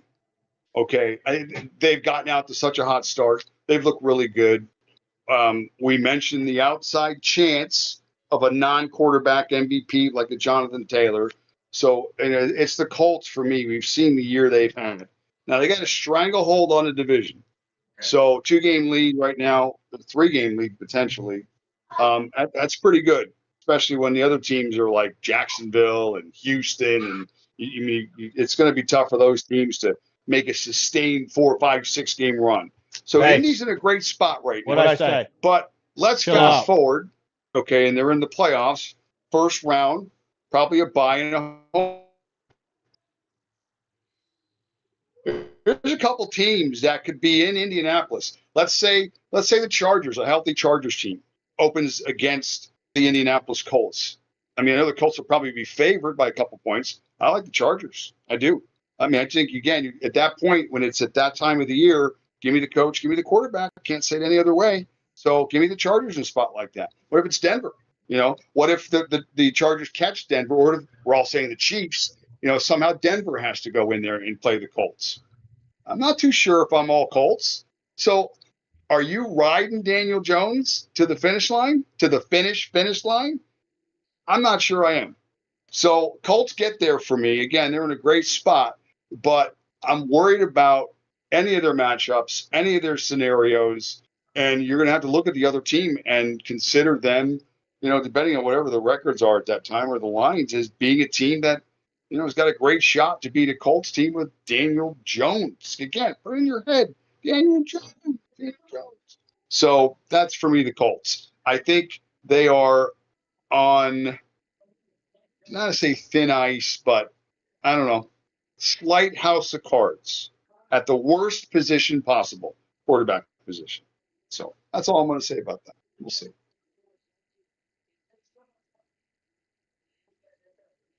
I got to be honest, I forget the teams that I took, and I keep looking at this NFC. Did I say that the Packers weren't going to make it? No, you didn't. Did I start with that? Okay, good. Then I'll start with this one with that. I don't think the Packers are going to make it. Again, we were all hot on the Packers when we first started this season. We were all hot on them. We kept saying, Detroit lost too much.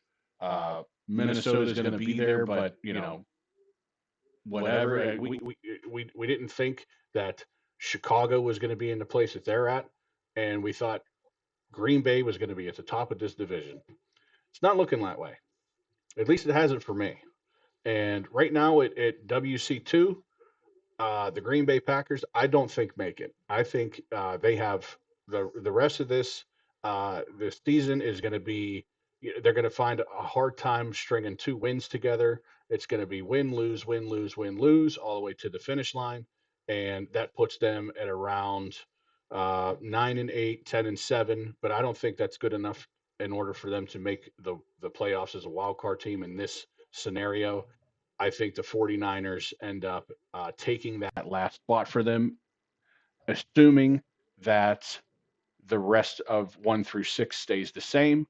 I think it's the Green Bay Packers and the Niners who end up going to battle for that last spot, and I think the Niners overtake them for that last spot. So I'm going to say the ones to fall out are going to be the Packers, and the one that's going to be able to lick the bones and clean the wounds are going to be the 49ers that end up slotting into that last wild card 2 7th seed. I'm going to be on a team I don't think you guys seem too high on right now, but I'm keeping my faith. I think this team still wins the division. I think they're going to be a top seed in the AFC. Buffalo Bills.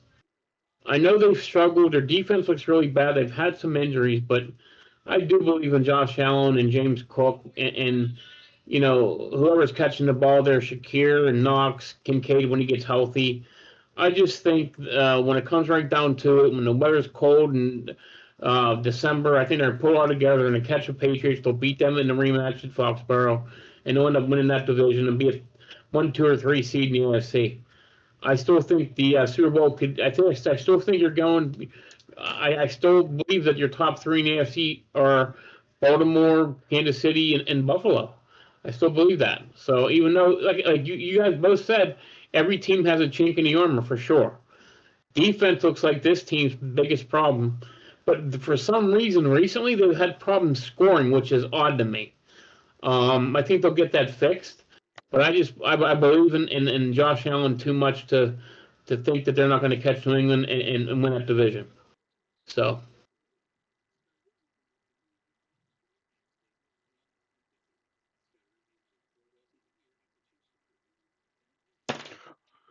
Okay. Where did we leave off at? Oh, probably the Hey, settle down in there.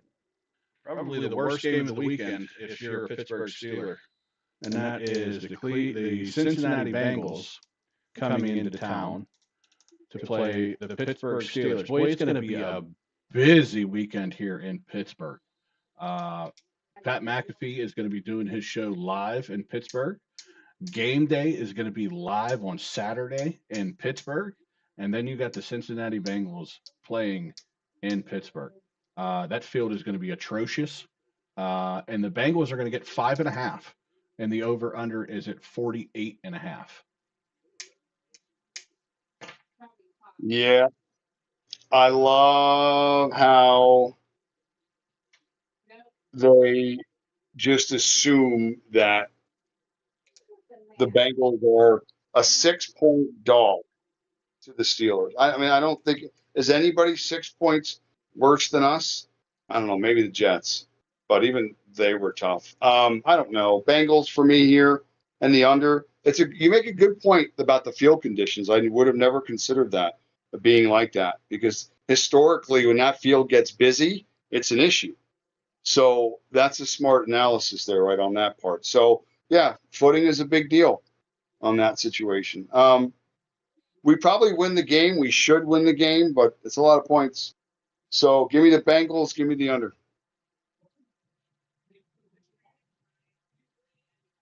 And how many targets is Chase going to get? Over under. I say 42. I think it's a pretty easy under for me. Yeah, 40. Under for me. 42 targets minus 140 to the over. That's kind of what I think it's going to be. So for me in this game, regardless of what you guys think, the last two games with Jalen Ramsey and safety, the defenses look very good. We didn't lose Sunday because of the defense. The offense had 6 first downs going to the fourth quarter. I'm sorry, they got their 6th first down in the fourth quarter. That being said, there's nothing better than a remedy than you can have in the Cincinnati Bengals defense for an ailing offense. So give me the Steelers and the over in this one. These two teams, when they play each other, do not know how to stop each other at all. And Chaz, you're right. That field is going to be beat up galore because Pitt plays Notre Dame at noon on Saturday, so there's not going to be time to turn around and fix it. 24 hours. I just think that these two teams just don't know how to play defense when they play each other, and I don't think it stops this week either. So give me the Steelers and the over in this one. Okay, I'm 100% on the under in this game because of the field condition. I'm just throwing that out there right now. Less than 24-hour time frame to lay down new sod and have it stick enough for these people to run around on this field, I think is a tall ask for Heinz Field. Fuck Acusure, it's Heinz Field. Okay. I'm taking the under 100% on this one. Now, my expert quasi-analysis on this says that there is a small chance of a Burrow sighting in Pittsburgh starting. Again, small chance. But the last time that Cincinnati and Pittsburgh played, it was atrocious for our defense to try and wrangle in this offense with a guy that was only there for 2 essentially weeks, an overnight 3 days. 3 days. an 3 days. overnight You're trip. right. He was only Yeah. there. He slept over, and they said, okay, you can start now. Um, Yeah. so and they beat us. Well, to be fair, he's only seen us 100 times, but I Right, mean that's alone. It's right. again, it's still no excuse. And it also plays into the point that he's seen us 100 times, and he knows exactly what our defense is going to do before they know what they're going to do. So I like Cincinnati in this game. I don't like Pittsburgh. I think Pittsburgh is falling off at a rapid rate, and I don't like it. I hate watching it almost. I'm getting to the point where I'm getting bitter watching these games anymore because I know, again, we look at the paper and it sucks because paper says we're so good, but our record does not. And I mean, Bengals are going to get 5.5, and we just happen to let people do whatever they want on offense to us. Even though the Steelers are second in the league in sacks as a team, which is great. Um, I just I can't see Joe Burrow or, for that matter, Joe Flacco not being able to torch us again, regardless if we're home or not. And on top of that, we're not even 100% sure that any of our cornerbacks are playing. And even if they do elevate Asante Samuels to the to gameplay, is he going to be game ready? I don't know. He may need at least a week worth of practice, and he just got signed yesterday. Maybe that's enough time. Maybe it isn't. But if he doesn't go, Ramsey's going to be on a cornerback. And Mike, just like you said, Ramsey's been awesome playing safety, but now they're going to move him to cornerback. So, and as far as I can remember, there was a few plays there where he didn't play that well at cornerback. He's definitely a No, better, he definitely looks better as a safety for sure. absolutely, absolutely. I feel the same Hopefully way. Peppers is back to play back there, and Duggar's done a nice job. I But agree. without moving him back to corner didn't help because then you had to play Chuck Clark, who is Right. he's awful. He's Yeah. bad. So So we need to keep him at safety and hopefully Eccles and JPJ and one Pierre actually played pretty well. Pierre actually played pretty well last game. Surprisingly, I don't like him at all, but he did play pretty well. The defense wasn't the issue against the Chargers; it was the offense. yeah. But So again, third down for this team on offense. What 1 for 12 on third down, and on defense they couldn't get off the field on third down again. The big Achilles for this team the entire year. Guys, it's funny you mentioned that you being bitter watching the Steelers. I don't see bitterness in you at all. That's number one. Secondly, when you guys are talking about sacks, it's funny because when we were younger, he was third in our group in total number of sacks. So it's important. Those things are very important in life. So we got to keep track of all those things. It's a real good where You're you number one in this group of sack because you're a sack of shit. So anyway. anyway. Yeah. Can I finish my pick here? Yeah, please. Yeah, for fuck's sake. Yeah, Cincinnati. Give me the points. Give me Cincinnati. I'm taking the under. I think the field's going to suck. Yeah, I had another point about all this bullshit, but there's no point anymore. Just fucking get rid of it. No. Well, let's lateral to the list because we're involving one of these teams. And I'm going to throw it out there in terms of a team that I think is going to somehow hang around. Everybody has us, the Steelers, getting caught by the Ravens. Can I explain something to you guys, too, like I did with the same example with the Chiefs and the Broncos? These leads in these divisions, we just assume that we can blueprint out the next 2, 3, 4 weeks in the NFL. Nobody has that paintbrush. Okay, everybody is saying this, X. We need to go Y because X never comes true.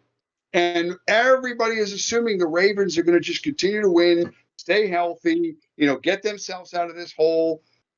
We should win this game this week. It still gives us 3 games on the Ravens without them playing their game. And that is a pretty good lead when you only have a half a season left. So, again, I don't think of any great all of a sudden offensive wizardry continuation of the Steelers, or that we'll have a defensive performance like we did 2 weeks ago every week, because I'm not buying that either. But I just think that the way things have happened this year, Lamar losing time, the Ravens getting out to a slow start, the Joe Burrow, that's every year he getting hurt. Cleveland sucks. Steelers found themselves where they are, and they may stay there for any fault of their own or lack of thereof. So I'm going to say the Steelers backdoor into this with a home game, because we'll probably still win the division. I got us still somehow winning the division. The Ravens are another Lamar hamstring away from never being in discussion the rest of the season. And we're all assuming the Ravens are going to go on this 6-game win streak. All right, it's just that doesn't play out like that. So Steelers hang on. Steelers win the division, and Tomlin just, I don't even know, comes out smelling like roses somehow, hangs another trophy on his wall that means nothing because it won't matter in the end, but at least I think that's how it plays out. So how do you feel about that? Here's how I feel about it. You're assuming that the Steelers are going to win enough games in order to win this division. I think that's again, somehow, because again, the landscape, everybody's saying one thing. Well, and we do this every week. Everybody does. Everybody's an expert. We all say it doesn't come true. So again, it's not easy for these things. In order for the Ravens to do that, a lot of things have to happen. And in the NFL, nobody has that paintbrush. Nobody can say, well, this will happen or that'll happen. I agree with you. It's just, but it's just how it works. The Steelers' schedule from here on out, not including this game against Cincinnati, is disgusting. I know it is. It's the Bears, it's the Bills, it's the Ravens twice, and it's the Lions. Right. But the Ravens, again, it doesn't matter, really. It doesn't matter what those two teams even look like when they play. Any team can win that game. And certainly in a spot like that where we may need it to continue to get a lead. Again, it's too easy to jump on the Baltimore Raven train right now and assume that, again, it's a good point. Schedule's hard, inconsistencies, whatever, but it doesn't matter. It doesn't matter because every team has the same story or a similar one. And then when you get to the end and you look back and you're like, wow, we really thought that team was going to be able to, come back in this situation, and it just doesn't work like that. And it just never plays like that. So I think we hang on somehow. And it may only be 9 wins. 9 wins could be enough. And okay, so now the schedule, everything you said is correct, but it gets 9 wins and that's enough. You know what I mean? So it's just that's my little gut on that. I'm glad you are passionate about it, especially after I'm now looking at the Baltimore remaining schedule, and it's one of the easiest remaining schedules probably in the NFL. I'm sure. It's the Jets, it's the Bengals twice, and it's the Steelers twice. It's just it doesn't Creek High. It doesn't play well for the Steelers to have a tougher schedule than Baltimore right now, and Baltimore being healthy, and the Steelers still having no idea what they're doing on offense or defense for that matter. So I will respectfully disagree with you on this matter. But hey, to each their own. We can sit here and say everything that you want, to kind of like to what you were saying. Nobody knows. The Colts could completely fall off. Who knows, right? They've looked not so great in the last couple of weeks. They dropped one to us, in a game that they probably should have won. They didn't look great against who was it? The Falcons, right? In Germany, winning in overtime on a field goal or on a touchdown. So you could easily say that the Colts could be the same way. They could drop off and maybe just barely get into the playoffs on a wild card. You never know. Just like you said, nobody knows. But looking at what the facts are right now, Baltimore seems to be healthy. They seem to be getting a good head of steam, and they have a very favorable schedule moving forward.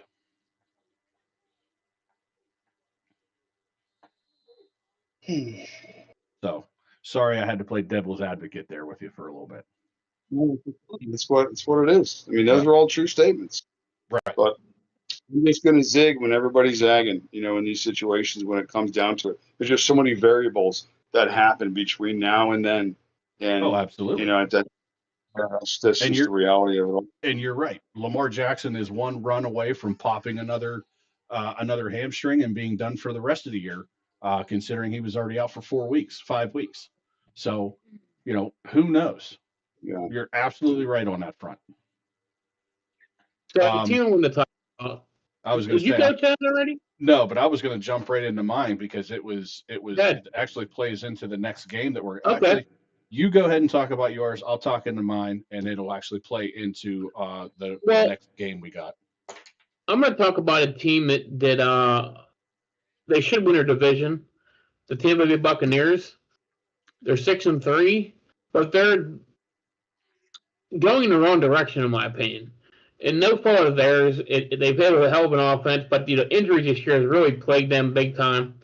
The defense, though, is really they've had some major injuries on defense too. It hasn't helped.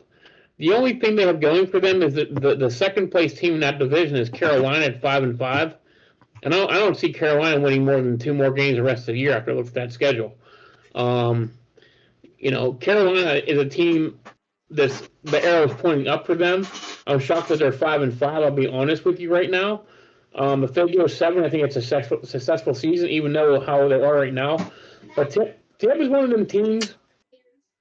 They're scary to play, but I don't know. They're just right now. I think they're just going in the wrong direction, and I think they're in the division still. But I don't think they're going to be a serious threat come playoff time. So I don't know what your take on them is. I agree with you, but I was bullish on Carolina coming into the season. That was one of my teams that said they were going to double their win total, from last year. So, right? They have already. Yeah. So I'm higher on Carolina, but you're right. Stability, Tampa, and they should win the division. They just got. They're getting Bucky back this week, and that again solidifies that running back room. I mean, as good as Rashad White is, he's not the only guy that they can lean on when that running back room. Sean Tucker has been a small part. Yeah. So, they're going to get healthy at the right time, hopefully, and get some pieces back, and they'll be fine, I feel. So I also really like Tampa, down the stretch. And remember, experience is a big deal, and they're going to have it. And winning that game, they can be, depending on record, as high as a number 2 in the NFC. The one thing I like about the Buccaneers is they have Baker Mayfield. In any game he starts, they'll have a shot because that guy is something else, man. Yeah. That guy is something else. So that's the one good thing about Tampa. So, yeah, and, like Matt said, I think they're going to get healthy at the right time. They got unhealthy very quickly at the wrong time at the beginning of the year. But again, this is a marathon. It's not a sprint. So, getting towards the back end of this season, they're getting guys like Irving back. They're getting guys like Godwin back. I think, Evans is out for the year, correct? With his broken clavicle, he's out for the year. Probably more than likely. Back. Yeah, more than likely. Okay, there's a small chance that he may come back, but still, I like Mbuka a lot this year. I like Tez Johnson a lot this year, who has come on very heavily as of late. And let's not forget, think about the guys that are not there right now. Okay, Godwin, Evans, and McMillan. Imagine that team with those guys back. Yeah. Especially the 2 that are almost definite to come back, and McMillan and Godwin, right? My only thing is that you got 5 guys now. Who do you play if you have everybody healthy? That means that's not a bad problem. That's not a bad problem to have, but that means that Mbuka is only coming out in 4 receiver sets. I mean, it's just. I think he solidified himself as number 1 and 2 there. With Mike you could easily back. Yeah, you're right though. You can easily say that. It's a great problem to have in Tampa, Right. offensively, But when healthy. Yeah, I think in this case, I understand what you're saying, but I still like Tampa to win their division and keep a foothold on I that. do too. I just And think unless the healthiness, the injuries stop, they're gonna be tough, hard pressed to cause some havoc in the playoffs. do you You know, know do you know a stat that I found to be rather intriguing is that Tampa Bay has has won their division 4 years in a row. wow, I didn't realize that. I, interesting. I didn't. I thought that somebody won the division differently every year. Like it was Tampa, Atlanta, Right. Tampa. I thought it bounced Yeah. around. I had no idea that Tampa won their division the last 4 years. Interesting. Mm-hmm. Going back to Brady, obviously too. Well, right. That goes back to Brady for those 2 years. Yeah. And then, obviously Baker comes back or Baker comes too afterwards. And it's just, it was kind of surprising. I just kind of looked at it like, huh, never really noticed it until now that you said it. Yeah. Yeah. A healthy Tampa to me is a top 3 NFC team without question. I agree. Without question. I could agree with that. It's Yeah. You put them in like they're over there. Like they're like an automatic bid. And then you argue like Seattle and the Rams and the Eagles and who knows, now you're saying maybe it was the Packers, now it's not. Just real quick about those two teams.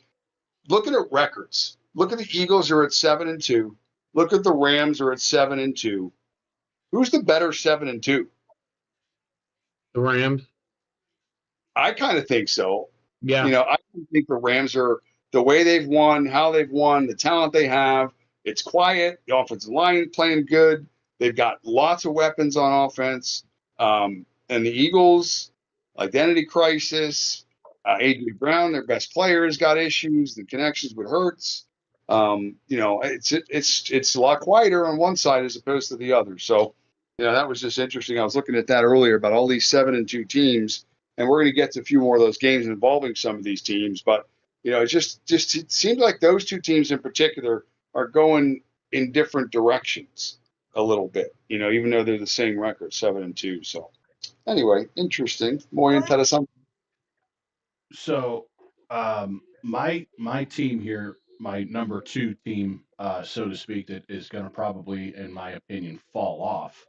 Um, surprisingly enough, is going to be the Chargers. We're all thinking that Kansas City is going to do what Kansas City does, and that's pretty much win out, right? Maybe drop one more game, but more than likely win out. Maybe 2 at most, but certainly win out. And at this point, could very easily compete with Denver for the number 1 spot in this division. Where does that leave the Chargers? That leaves the Chargers at number 3 seed and possibly on the outside looking in. If we think that Jacksonville is going to hang on or Buffalo is going to hang on and let's say win the division, that puts New England at number 6. And then that kind of puts the Chargers on the outside looking in. I love their head coach. I think he's one of the better head coaches in the NFL right now. The problem is that he has a quarterback in Herbert, which we all have felt should have been one of the faces of the NFL, and he hasn't been for whatever reason. He's a tall, physical guy. He can sling it. There's no question about that. But for whatever reason, it hasn't translated to on the field and on wins on paper. And on top of that, they just lost Joe Alt for the rest of the year, which is their main left tackle, and they have another. I think their right tackle was also out with injury as well. So here, yeah. So they got a banged up front 5 that makes me question in the longevity if this offense can still be the same as they were at the beginning of the year to help them get those 7 wins. I don't see it happening, to be honest with you. It's kind of a scenario of the Houston Texans. Their offensive line is so bad, and at this point, at least LA has a cushion at 7-3 but I think that's going to deteriorate very fast.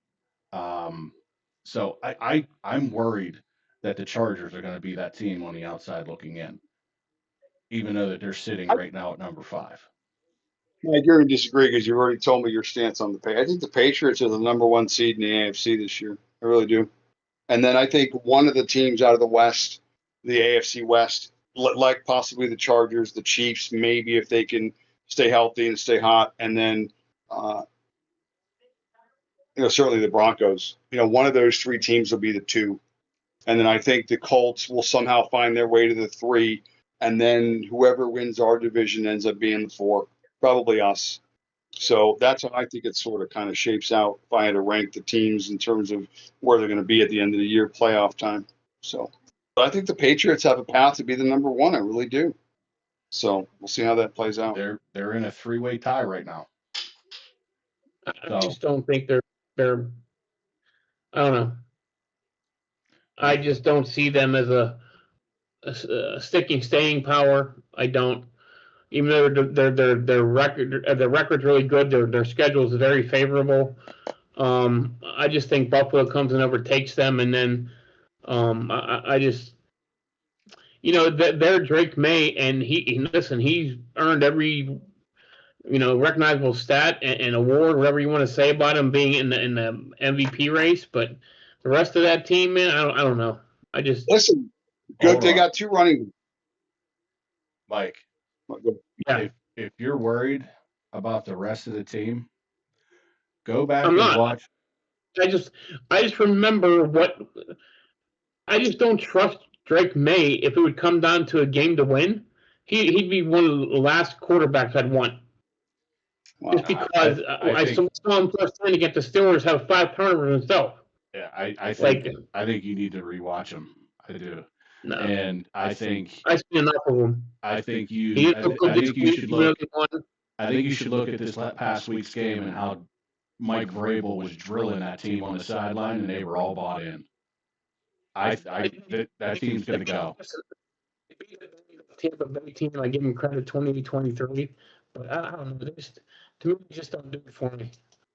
I look at some of these other teams that I've seen in the head-to-head matchup. I just think that Well, let's see. Fortunately for us, we got about 6 weeks, and we're going to find out everything we need to know. Yeah. So, me and Matt seem to be on the same train that this New England team is the bee's knees. You're on the outside of that.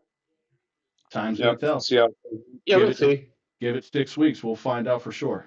I mean, I still think they'll be in the playoffs because I think they've earned that right. They're very good in that aspect. But I just think when it comes on the matchup, that they could be a one and done in the playoffs. So we'll see. Okay. All right. I said the Chargers because the next game that we're going to talk about is the Chargers, and that's the Chargers going into Jacksonville, Duval, and taking on taking on the Jaguars.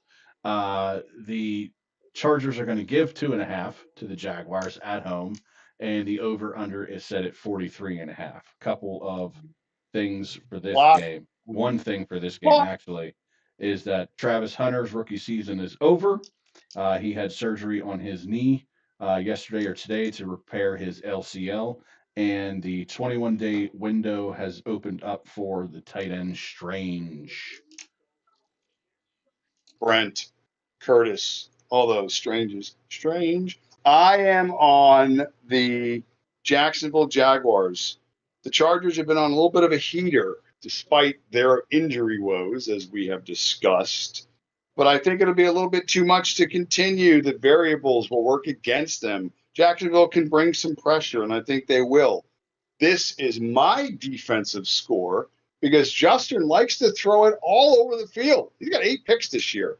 I think he has the 9th this game or the 10th, and one of them goes back to the house. So I like Jacksonville to win. I like Jacksonville to score a defensive touchdown. I still have a man crush on Justin Herbert and the Chargers. I just think that, again, middle of the season, injuries, catch up to them a bit. Tough spot, lose close. Doesn't mean much to me in the overall picture. It does for their record, but to assess them team-wise, better team doesn't always win. Jacksonville.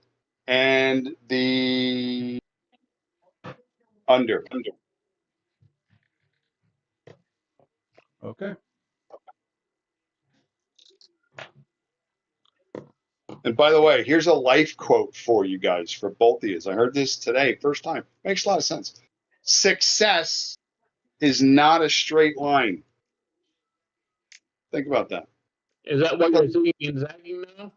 I'm zigging and zagging all the time, running from Gators, because it doesn't matter how you get there. Sometimes it's 3 steps ahead, 2 steps back.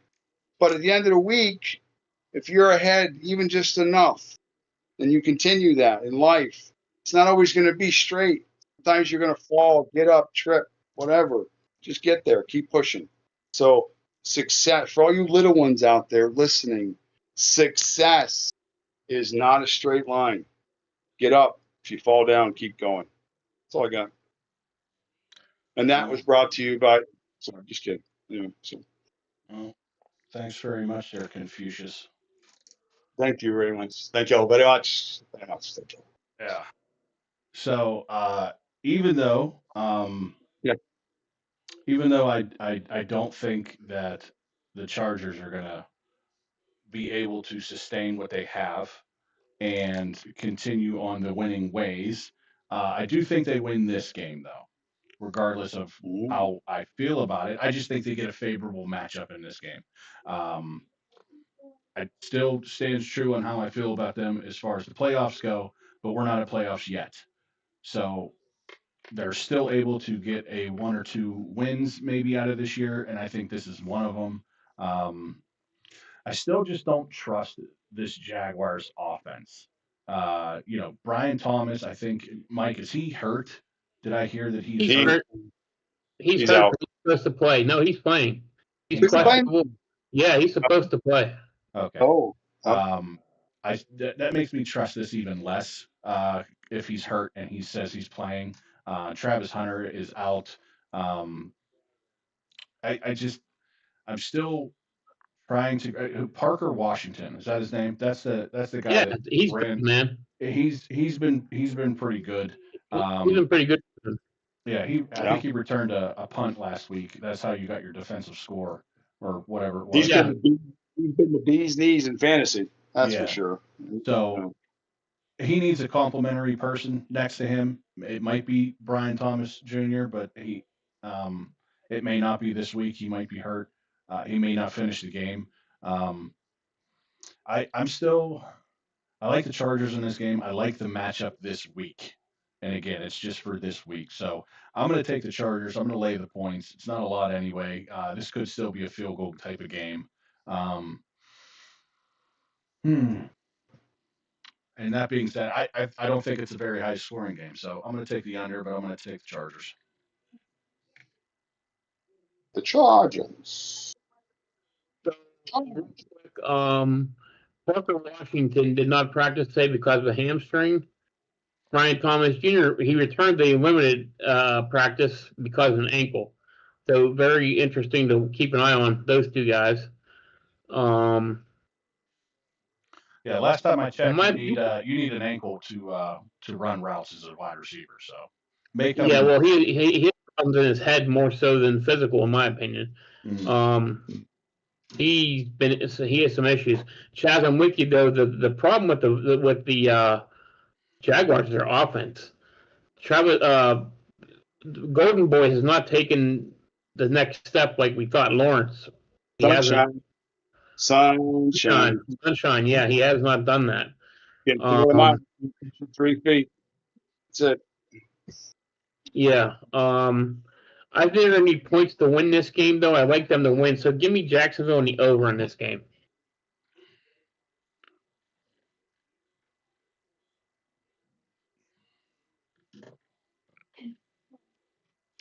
Okay.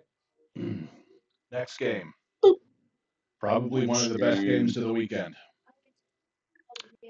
The Seattle Seahawks are getting 3.5 when they go to the Rams and play Matt Stafford and Devontae Adams, who is going to play and who has what 7 touchdowns right now within the 5 yard line, something ridiculous right Yeah, now, like right now. Right. yeah, So it's insane. Seattle's going to get 3.5, and the over under is set at 48.5. I'll go. I got the Sea Chickens here. Again, how do you not? Undefeated on the road. We've been talking about how good Sammy's been.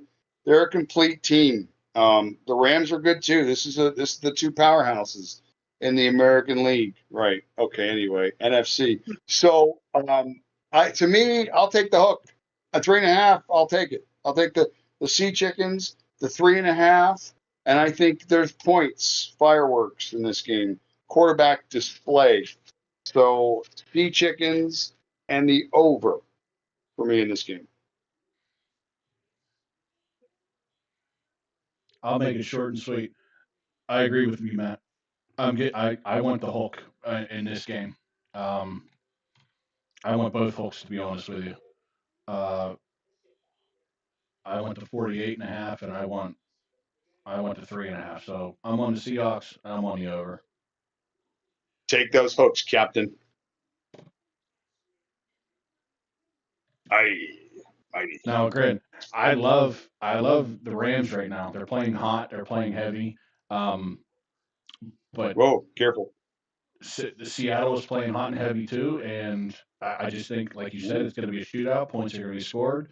It's probably going to come down to a field goal probably in this game. So I'm going to take. I like that hook. I don't like it.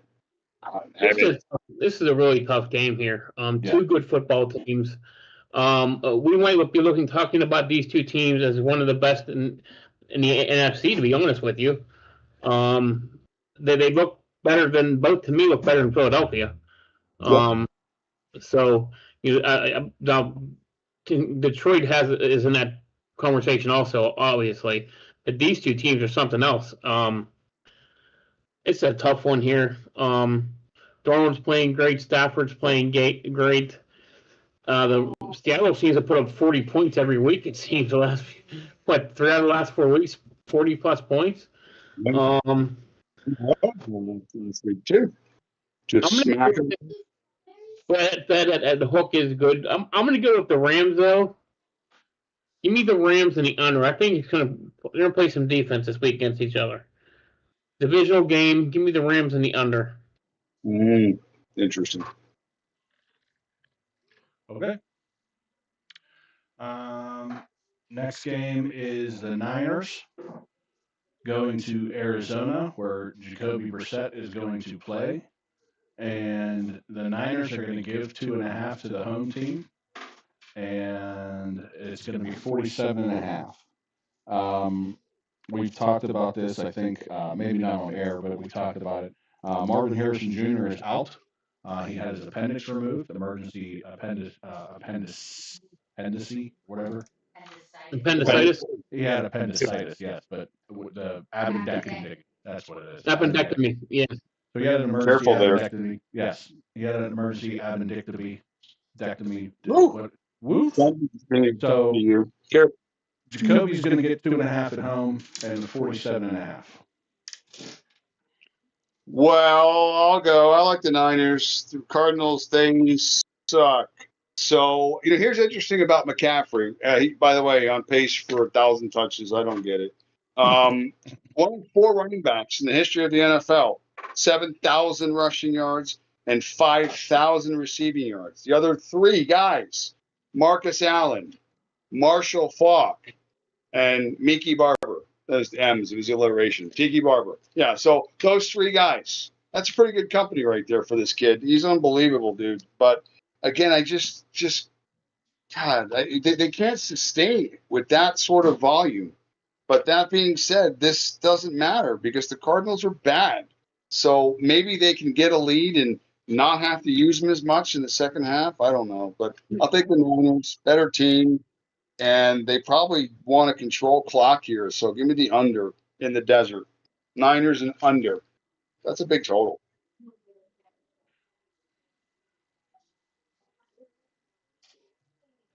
Dude's got 70 catches so far. McCaffrey.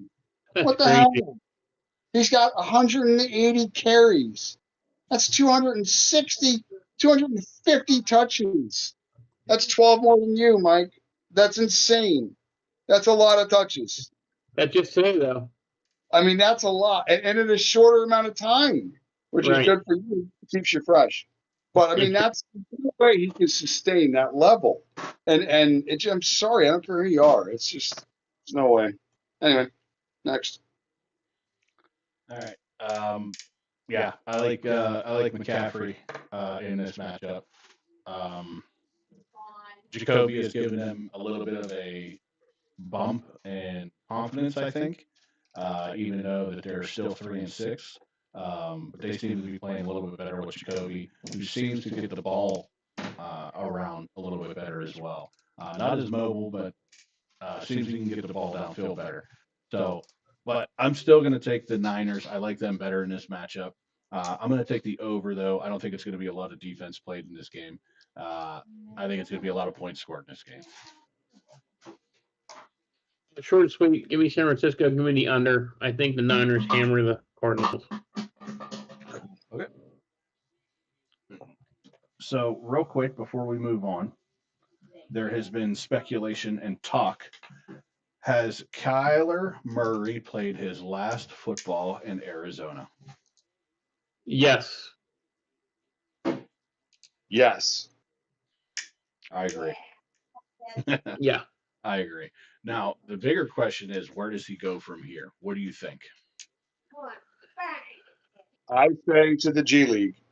I know he can shoot his free throws, and you don't got to be tall to play basketball. Not if you're a good free throw shooter. So I think he translates over to, I don't know, the Lakers need a point guard. I mean, awesome reason though. I don't know. Who cares? Don't even suggest the Steelers to anybody. I've heard it out there. I've heard we're in the consideration room for Kyler Murray. I don't want to be in that room. But I don't know, whatever. What say you? I think he goes to the Jets and potentially backs up or starts over Justin Fields. I think he's going to be playing right here in Pittsburgh next year.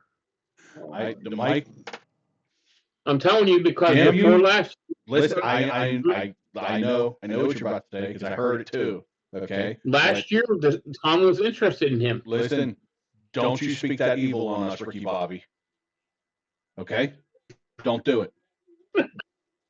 I'm not saying I like it. I'm just telling you that's what I feel he's going to do. No, we have I Will really Howard. believe that. No, we have Will Howard. We just signed him to the active roster. No.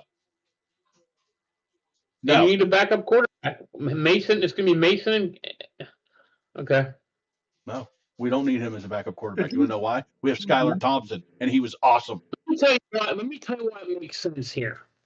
Because the Steelers are very frugal and very cheap, and with him getting cut, he's going to sign a $1 million come to Pittsburgh. No. It's just going to happen. Write it down. No. Maybe Colin jersey number 1 by August of next year. No. I'd rather bring back Kenny Pickett. No. Oh my gosh. No, that's worse. Matter of fact, I'll add that Kyler Murray jersey to wear on here next year. No. His jerseys only come in medium. You're not going to be able to get one to fit. We'll just paint it on him.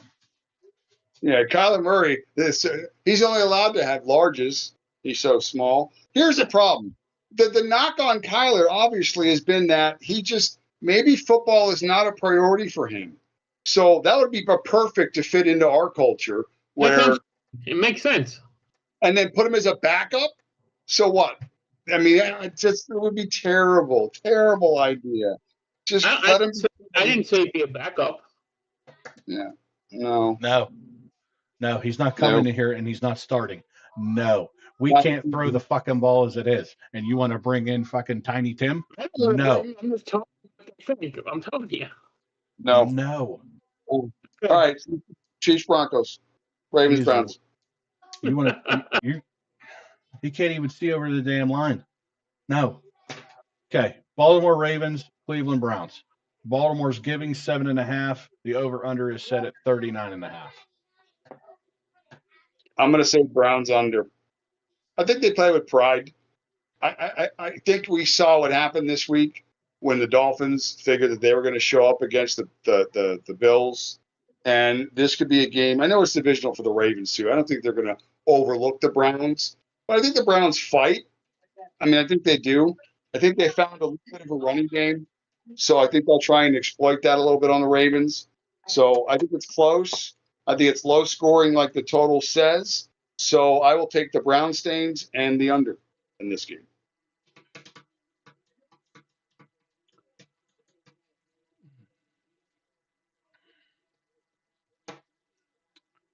I'm going to pick what I thought. Ravens, lay the points, over. Yeah, I'm not spending much time on this. I think the Ravens can put. What was the numbers on this game? By the way, 7.5 for the for the Browns. My apologies. 7.5 for the Browns. 39.5 over/under. Baltimore in the over. Yeah. I think Baltimore scores 35. Cleveland might score 10. Yeah, I think Baltimore hangs a 45 piece on them. Wow. Hey guys, get it. I understand. They put 41 on them in the first game, so yeah, I think they hang 45. It is what it is. Another big game, divisional game. Kansas City Chiefs, Denver Broncos. Broncos are going to get 3.5 in Mile High. Over/under set at 44.5. Again, I can't believe the line, but Vegas isn't wrong often. But despite that, I think, okay, maybe the Chiefs win. That's what everybody seems to be saying, and the love affair begins again for Kansas City. So I don't care. I think the home team and the points in divisional game. It's ridiculous. This line stinks. It literally stinks. Broncos in the over. I'm going to make this one quick because I've been saying it for a couple of weeks now that Denver Broncos offense is struggling, and I don't like it. It's going to hurt. It's going to start hurting them. I'm taking the Chiefs. I'm laying the points. I think this is an under game though, because it's a divisional game. It's going to be under. Broncos are going to lose their first home game this year, and it just so happens to be against their divisional rival in the Chiefs. So I got the Chiefs. I got the under. Nice. I am taking Kansas City under as well, Chaz. I'm with you on all that. KC and the under. I think this is a runaway game. I see this being like 31-10, 24-10. I think the two touchdown plus game for Kansas City. Denver has a lot of issues offensively right now. So. Okay. Sunday night game. I think, by the way, I think the Kansas City's better team with Kareem Hunt as a starting running back over Pacheco, who's still hurt. So. Well, again, if you think about it in terms of Detroit, they complement each other to the point where, one rides off the other, right? You got Pacheco, who's a tough, hard runner. I mean, he hates the ground when he runs. He's trying to push his feet through the earth. And Kareem Hunt is just a beast. I was pissed that he decided that he wanted to stay in Kansas City. I don't blame him, but I was pissed because I wanted him in Pittsburgh in the worst freaking way. Because I love him as a runner. I think he's aggressive. I think he's angry when he runs. And he's one of those guys too, where first contact doesn't mean anything to him, right? Right. He doesn't give up on first contact. He wants more and more and more. So I like him. I think he's an aggressive runner. I like him a lot. It's interesting. He feels like he's been there for 10 years, but he's only been really ball like 3 games a year. It seems because of either injury or they got the next guy or they had faith in Pacheco now for year 3, I think has been. So it's always like he's just waiting in the wings to get a spot, to get a chance. And when he comes in, he knows the system, obviously, and he excels. And Patrick trusts him. So those are big things. Yeah. Right. Yep. Okay. Sunday night game. Going to end up being one of the again a great game. At least it should be. Detroit Lions going into Philadelphia. They're going to get 2.5 from the Eagles, and the over under is set at 46.5. It has come out this week, actually today, if I'm not mistaken. Dan Campbell is going to take over play calling duties for offensive coordinator. This is not uncommon. He did this with Ben Johnson at the beginning of Ben Johnson's tenure in Detroit. He did it for about 6 or 7 games in Detroit when Ben Johnson was there, because he wanted Ben Johnson to understand and know how he wants the games to be called. Seems to be he is doing the same thing now. He does not plan on keeping those play calling duties for the rest of the year. So it sounds like he just is trying to break in the offensive coordinator. I don't think that's a good thing at all. I mean, it's rare a team does that, first of all. It does happen. I get it. It did happen in this situation. So therefore, maybe it allows him to feel comfortable about the decision to do it again, but it doesn't mean it's the right decision. And I can tell you that this coordinator is not Ben Johnson, clearly. So that being said, I don't like it at all. And it's an adjustment that is probably going to be a difficult one to make mid-season. And you're doing it against the Eagles in a prime spot in Philly against the defending champion. It's just, to me, if there's ever been a knock on Dan Campbell, it's been that maybe his ego tends to get in the front of get in the way a little bit sometimes. Maybe, I don't know.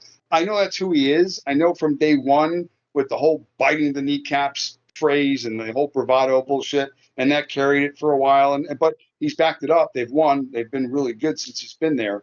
But again, it's just, you can't always lead that way. Sometimes you got to read the room, listen to other opinions maybe. And I don't know if that happened here as much as it should have. So as much as I hate to say this, I think the Eagles win this game too. And they muddy it up, make it ugly and low scoring. So lay the 2.5, and I'll take the under in this game here. And the Lions better be careful because we're on different sides here with the Bears and that division. The Bears win this week, the Lions lose. Bears are in first place. So very interesting. Bears stink. It's not going to happen. I don't care who's calling plays in Detroit. They average over 30 points a game with you calling plays. It doesn't matter. Detroit over in this one. The Phillies disconnected right now offensively. They're having issues. They look like they're starting to play better defensively, but offensively they're just a disconnected team right now. I just like Detroit in this one. I think Detroit outscores them. Detroit in the over 31-27, a high-scoring game. Matt, you're calling plays the second half. So I'm ready. Let's go. Yeah, Mike, I'm with you on this. I like Detroit. I like the fact that Dan Campbell's calling plays in this game. He goes for it. He goes for it a lot. He's not satisfied with 3 touchdowns. He wants 7. So it's going to be high scoring in my opinion as well. So I'm going to take the Lions with 2.5 and think that this is going to be an over type of game. So give me the Lions. Give me the over. Number 1, top fringe teams, and finish out our top 5.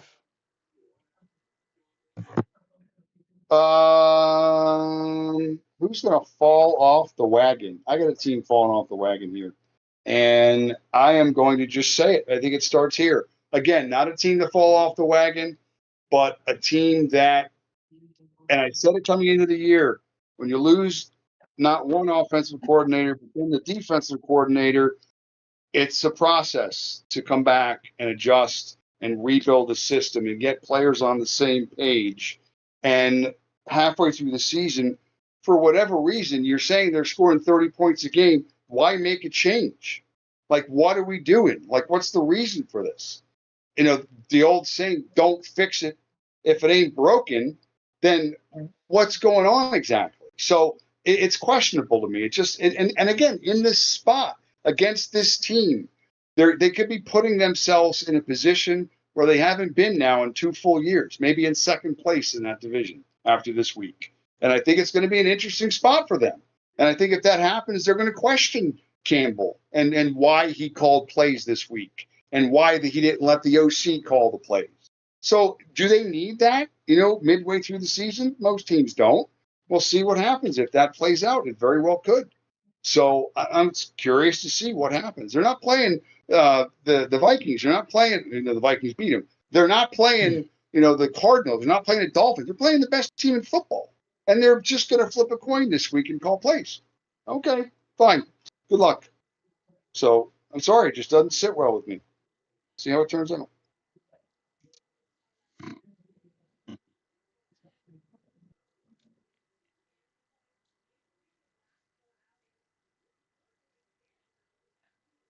Before Chaz. Okay. My top fringe team, which isn't a fringe team at all, but it's a worrisome team, considering the fact that their defense doesn't seem to be able to stop a running nose. And as of right now, they're the number 6 seed, and quite possibly on that verge of not being able to not make the playoffs, considering that they are preseason wise the number 1 team to win the Super Bowl, and that's the Buffalo Bills. Me and Matt are always we're still on the board that the Patriots are going to end up winning that division and possibly getting the number 1 seed. It's going to be a fight between them and the Colts. Again, Denver, they're having a hard time on their offensive side of the ball. So they may drop a game because they can't score, not because the defense won't stop anybody, but just because they can't score. At least score enough. We talked about Kansas City and how they're probably going to make the jump into the playoff picture and overtake that division possibly. And with Buffalo being near the bottom, if they're not careful, that defense may end up ruining their chances of going deep into the playoffs, making that first Super Bowl appearance in however long, making Josh Allen vindicated by finally getting over that hump and making it to the Super Bowl.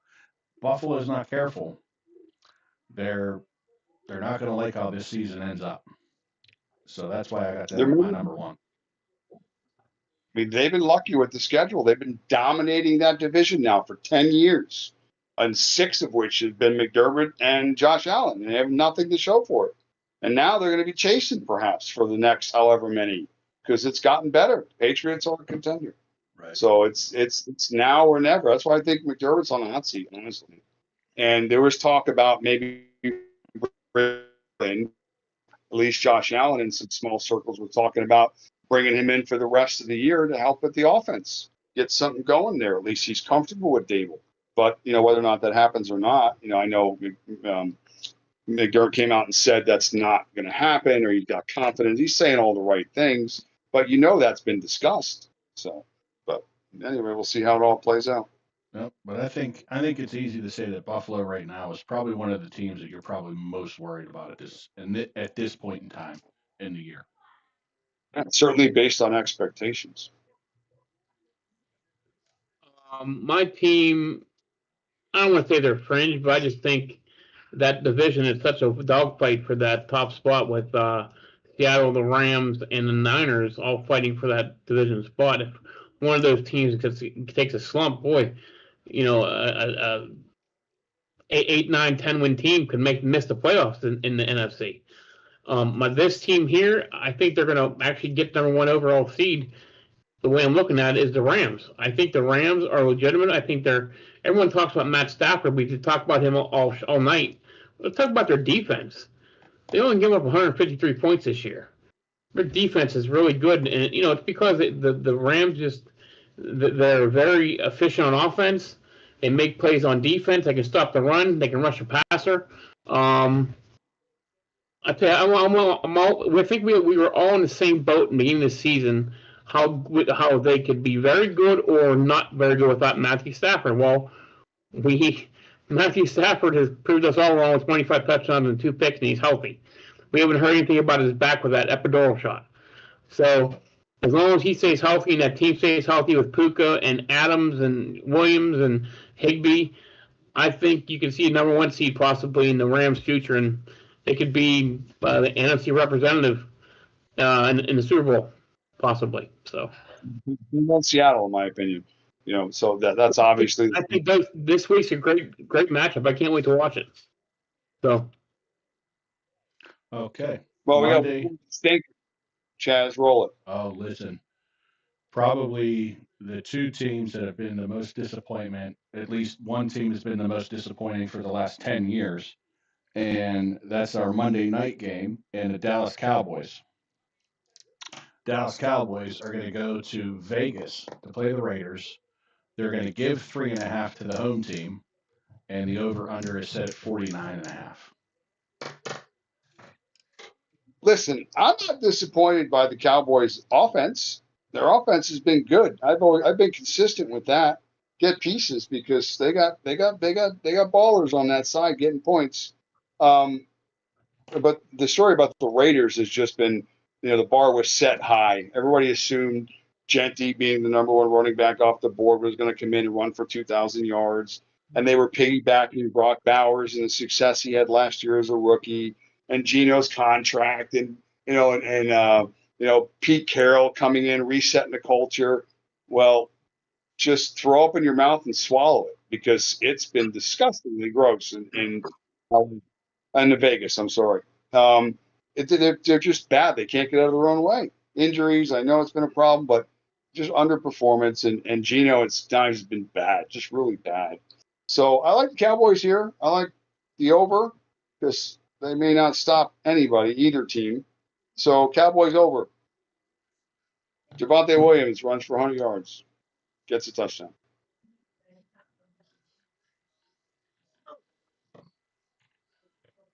simple for me, real quick. Dallas and the over. I think Dallas gets back on track offensively and rolls the Raiders. Mm-hmm.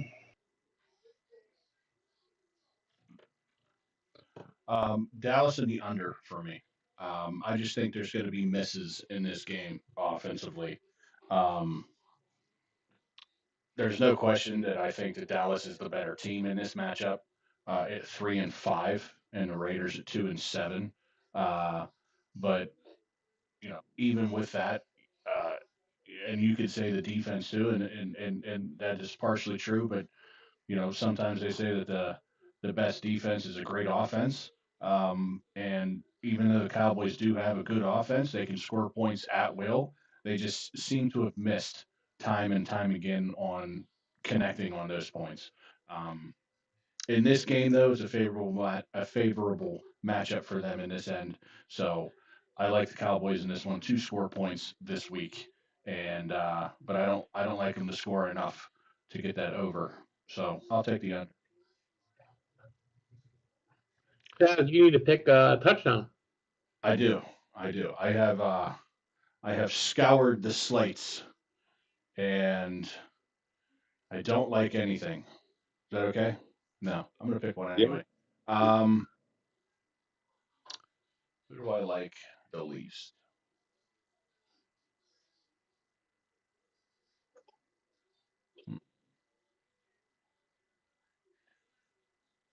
Well, while you think about that, I'm going to throw this out roundtable. If we want to just end with one roundtable discussion before we get a few picks in for college. The Micah Parsons trade, when it happened, everybody was banging Dallas. It's easy to bang Dallas, so I get it. But 2 first-round picks in Kenny Clark. Okay. Now, 2 first-round picks in Kenny Clark and a lot of money off the books sounded even better, right? And now, how much do you think it would have made a difference if they had held him for this year, based on what that team looks like now? So I think it's a huge win for the Cowboys. Now, it's not turning into wins and losses now, but that's not what football is. That's not what matters. And the last 2 games, by the way, Micah Parsons, no pressures, no sacks. Okay, now I know Micah Parsons is still, I think, the favorite this year, for defensive MVP. Okay, makes sense, I guess. But I think the Cowboys made out in that trade. I don't see the Packers, all of a sudden their defensive questions have been answered. They can't stop the run still. And Mike is not the guy to do it. So again, the Packers bit off that they assumed a lot there. They took on a lot of potential, what they thought was going to be value. Look what we're giving up to get this. Our defense is going to be this much better. And I don't think that's happened. I think the Dallas won that trade hands down. And that'll prove itself moving forward, in my opinion. So what do you guys think about that?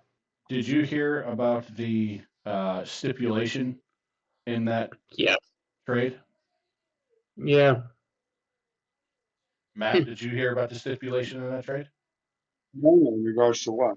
In regards to Micah Parsons cannot be traded to Philadelphia, and if so, the Green Bay Packers owe Dallas Cowboys a 2028 first-round pick.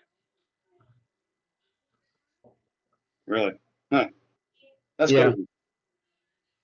Yeah, they Came put out that. this week. Yeah. Yeah, they put that in a contract Hmm.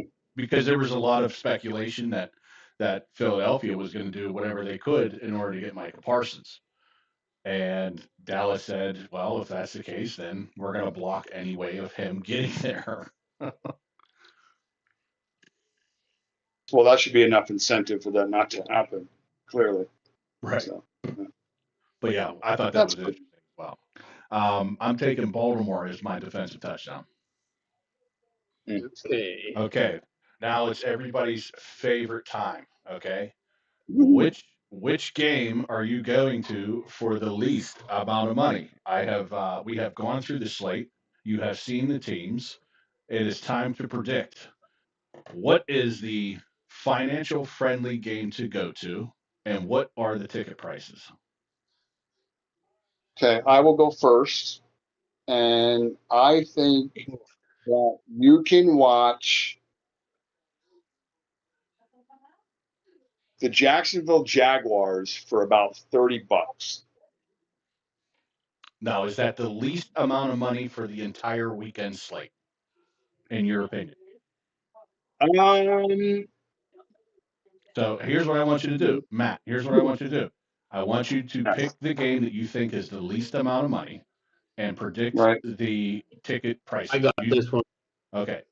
Okay. Matt, are you still on the Charger or the Jaguars Chargers game? Yes, And I am. your guess is still $30. I'm gonna say $35. 35. Okay. Mike? Yeah. I'm going Houston, Tennessee. Houston, Tennessee. And I'm going $31. $31. Good one. Okay. Seems a good one. Mike, I can tell you that the game you picked is the second lowest financial ticket price. There's a worse game? Wow. First of all, there's good money in Texas. First They of should be all, charging.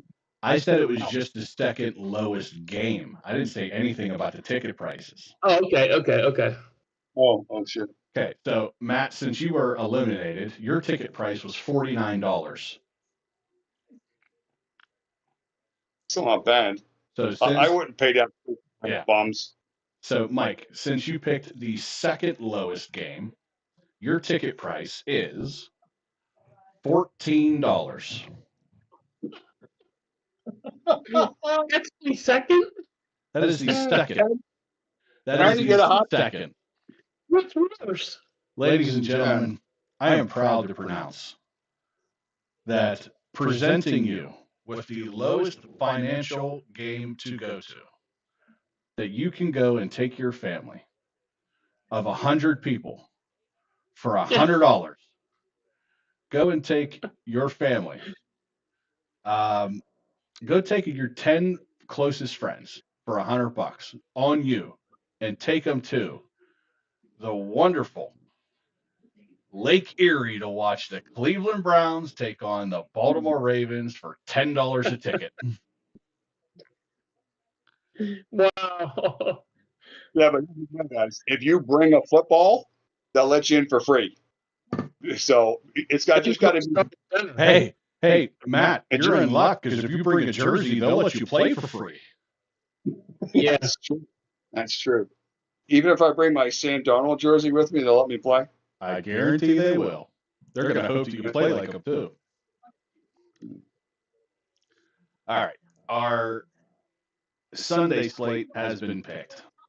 Let's go to our Saturday slate. So, our Saturday slate is jam-packed with Super dog.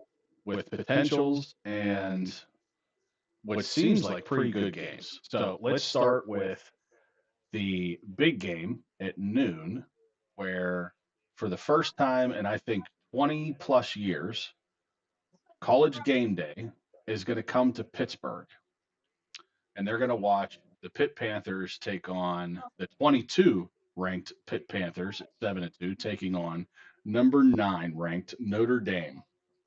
And it doesn't look favorable on paper because Notre Dame is giving 12.5 to Pitt, and the over under is set at 55.5.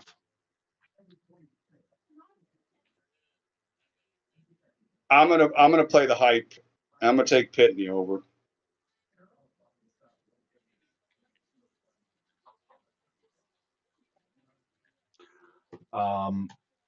Mike, I'll let you do the honors of doing this one last, since this is your team.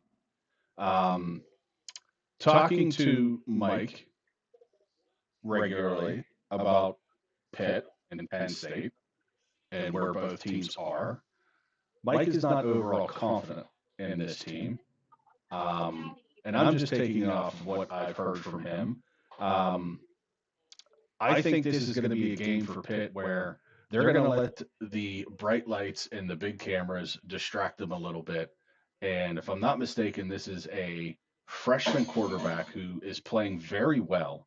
But I think in this moment, the stadium is completely sold out as well.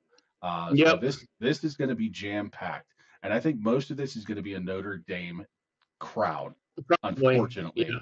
So this is almost going to sound like a Notre Dame crowd on TV.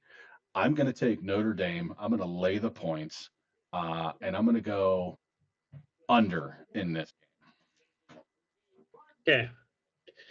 A few things I dug up today. Desmond Reed, I just checked. Kid will be in the NFL in a few years. Number 0 running back. Kid's a monster. Hasn't played in 3 or 4 weeks. Last year he was Player of the Week in the NCAA 4 weeks in a row. I mean, kid's a stud. So with that being said, Pitt comes in 12.5 point home dogs. They come in with a number 1 ranked defense against the run in college football. Notre Dame runs the football. The true freshman's 5-0. Since he's been a starter, Pitt's averaging 39 points a game, which would be 6th most in college football. I'm not sure. I was skeptical of the 12.5 points. That's a lot of points at home to give Pitt. I think they keep this game close. I don't know if they win. So I'm taking the Panthers in the over. I think a lot of points are being scored in this game, though. So.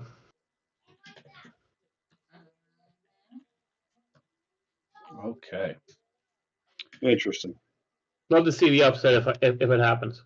And just throwing it out there, this game is eligible for a super dog. Good point. Frozen. What's that? Matt's frozen, by the way. Oh, am I? All right, let me get back. Oh, yeah. Hold on a sec. Yeah, your video's coming back. We could hear you, though. All right. The next game, 3:30 game. Number 11, Oklahoma is going into number 4, Tuscaloosa, to take on Alabama. The Oklahomans are going to get 5.5. The over/under is set at 45.5. I will take the Homans and the under. You're going to take Oklahoma and the under. Yeah.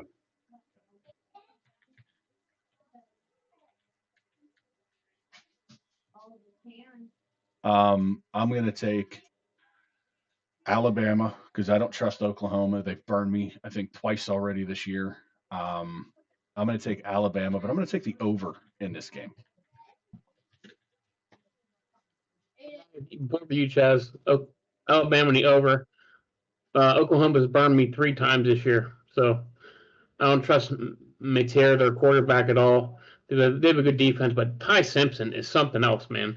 I think at this point he's 30 touchdowns and 1 pick on the year, so pretty impressive. Okay. Another 3:30 game, big game. Number 21 of Iowa is taking on number 17 USC. Iowa is the road team, and they're getting 6.5. The over/under is set at 49.5. I'm going to take USC to muddy this up and run the Aiden, ball. USC and the put it on a charger. Go to sleep.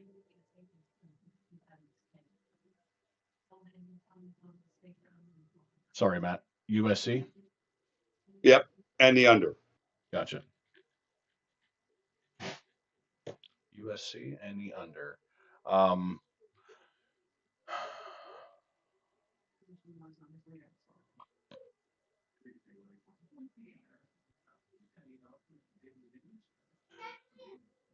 going to go with you on USC, Matt.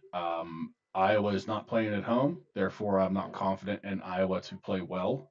Um, Typically, when they play at home, they play a lot better than what they normally do. But I'm going to take the over in this game. Again, I don't think their defense is going to be able to hang up to them being on the road. And I think they score points in this game. I just don't think it's anywhere near what USC is going to be able to put up on them. I'll take the over. I'm taking Iowa in the under in this one. I think Iowa's going to just make this a bully type game, run the football, play good defense, and try to get some turnovers. That 6.5 is a big number for me. So. All right, and then the last game we're picking is a 7:30 game. It is the number 10 Texas Longhorns getting 5.5 against number 5 Georgia, the Bulldogs, and they're going to get 48.5 between the both of them. Georgia, SEC baby, smack them. Georgia over. Bulldogs. They're both SEC, Matt. Yeah. I like the other SEC team, Georgia, the real SEC team. Give me the over. Matt, I'm with you on both. Actually, no, Matt, I'm with you on the Georgia Bulldogs. I think Texas finally comes down to reality in this game. I think it is played a little bit tighter with Kirby Smart. The 48.5 is low to begin with these two teams, but I think the reason why is because not as many points are going to be scored. I think it's going to be tighter than what people think. But I like Georgia, and I think Texas comes back to reality a little bit, considering the fact that they came off a very rocky start to begin the year. I just think they're getting to the point where they're going to start playing a lot of good teams, and it just so happens that they get one this week. I like it. I'm taking Georgia in the over in this one. Okay, we're all on Georgia. Georgia seems to have a stranglehold on Texas when they play them, and I don't trust any good quarterback play at all for Texas. So I think Georgia puts a ton of points up on them. So give me Georgia in the over. All right, sounds good. And your Super Dogs. Mike, you were the only one to score points in your Super Dog last week. So kudos to you. The points are as follows. Matt is leading the way at 121.5. Mike, you are in third with 73.5. And I am in between the both of you, just like an Oreo, in the middle. Woo! And I got 88. Nice. I'll go first. I'm going to go to my alma mater. Not really, although I did play baseball there. They're going against the Green Wave. What the hell is a Green Wave exactly? Is it like a bunch of people with their big foam fingers that just have a green hand? If you have to ask, you don't want to know what's in the water. Yeah. So basically, I will take an owl over a green wave. I'm getting, what is it, 16.5 points, I believe. Is that the 17 total? and a half. Holy shit, it went up. I'll take the Owls and 17.5 points. 17.5. Um, That's correct. yeah, hell yeah. And that's what I'm going to do. 17.5 points. And the FAU fighting. I was a fighting owl at one time. He Who? was. Who? Yeah, exactly. So that's my super dog. Dogs. Who? Hmm. Mike, if you don't have yours, I'll tell you mine. I have mine. Go for it. I mean, the Virginia Tech Hokies against the Florida State Seminoles getting 13 and a half. Virginia Tech taking on FSU.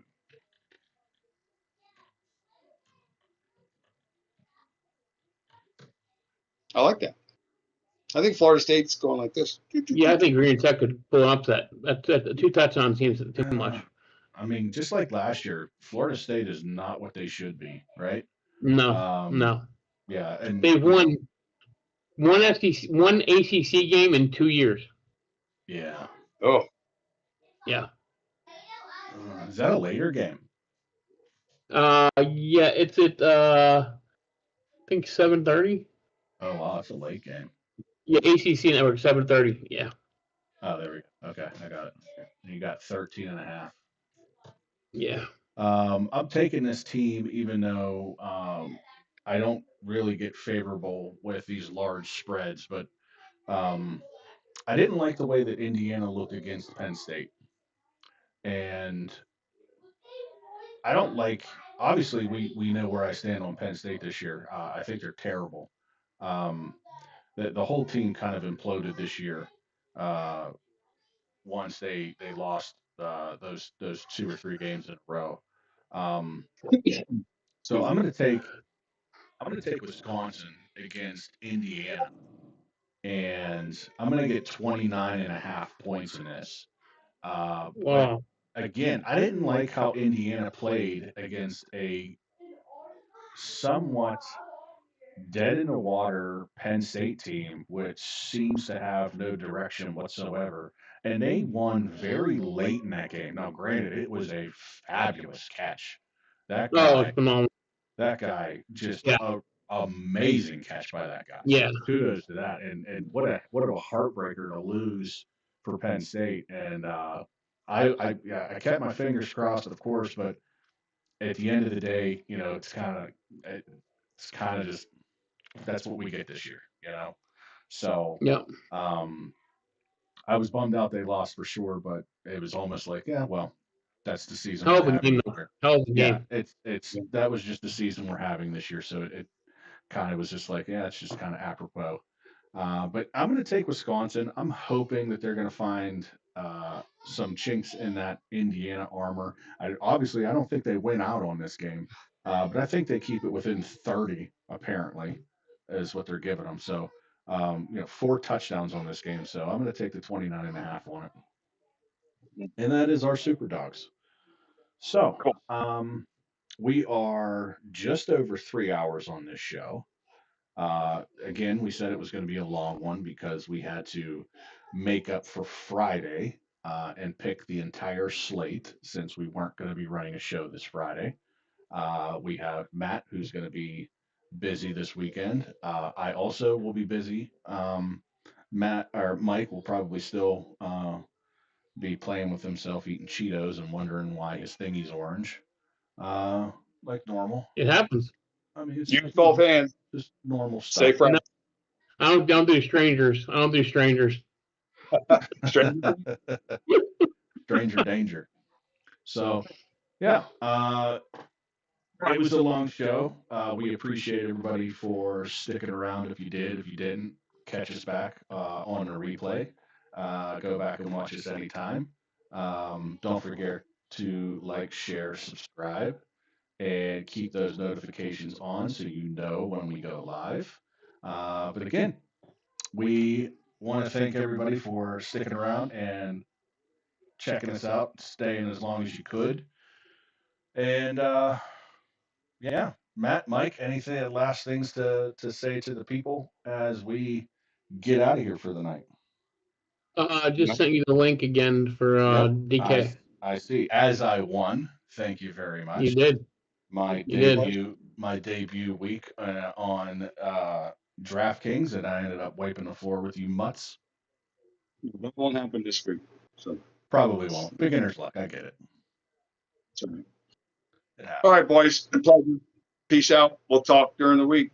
Yes, sir. All right. With that being said, everybody, Guys. thanks for joining us, and have a great rest of your week. And keep those bets nice and airy, I guess. Whatever. Keep them coming. Don't forget to like, share, subscribe, comment. We like to hear it. Diana King's on here. She says hi. Love you, miss you. I don't know who that My is. wife. She went to bed. Okay. Wife? That's the Diana that we know and love is your Diana. Yeah. Yep. How can we see that, Chaz? You can't, I can, but if you pull it up on your end, like just Mhm. on your phone or something like that, and look at the comments, you can look it up. But mine, Gotcha. considering that I'm using the YouTube Studio, I see it on this end. I mean, Okay. I could share the screen, but Right. it's No, gonna look, no yeah, big deal. yeah, Right. it's gonna look all Okay. crumbled. So, Yeah. but hi, Diana. We love you. We miss you. Just like Matt said. So, all right, everybody. Good night, everybody. Good night. See you, boy. See ya.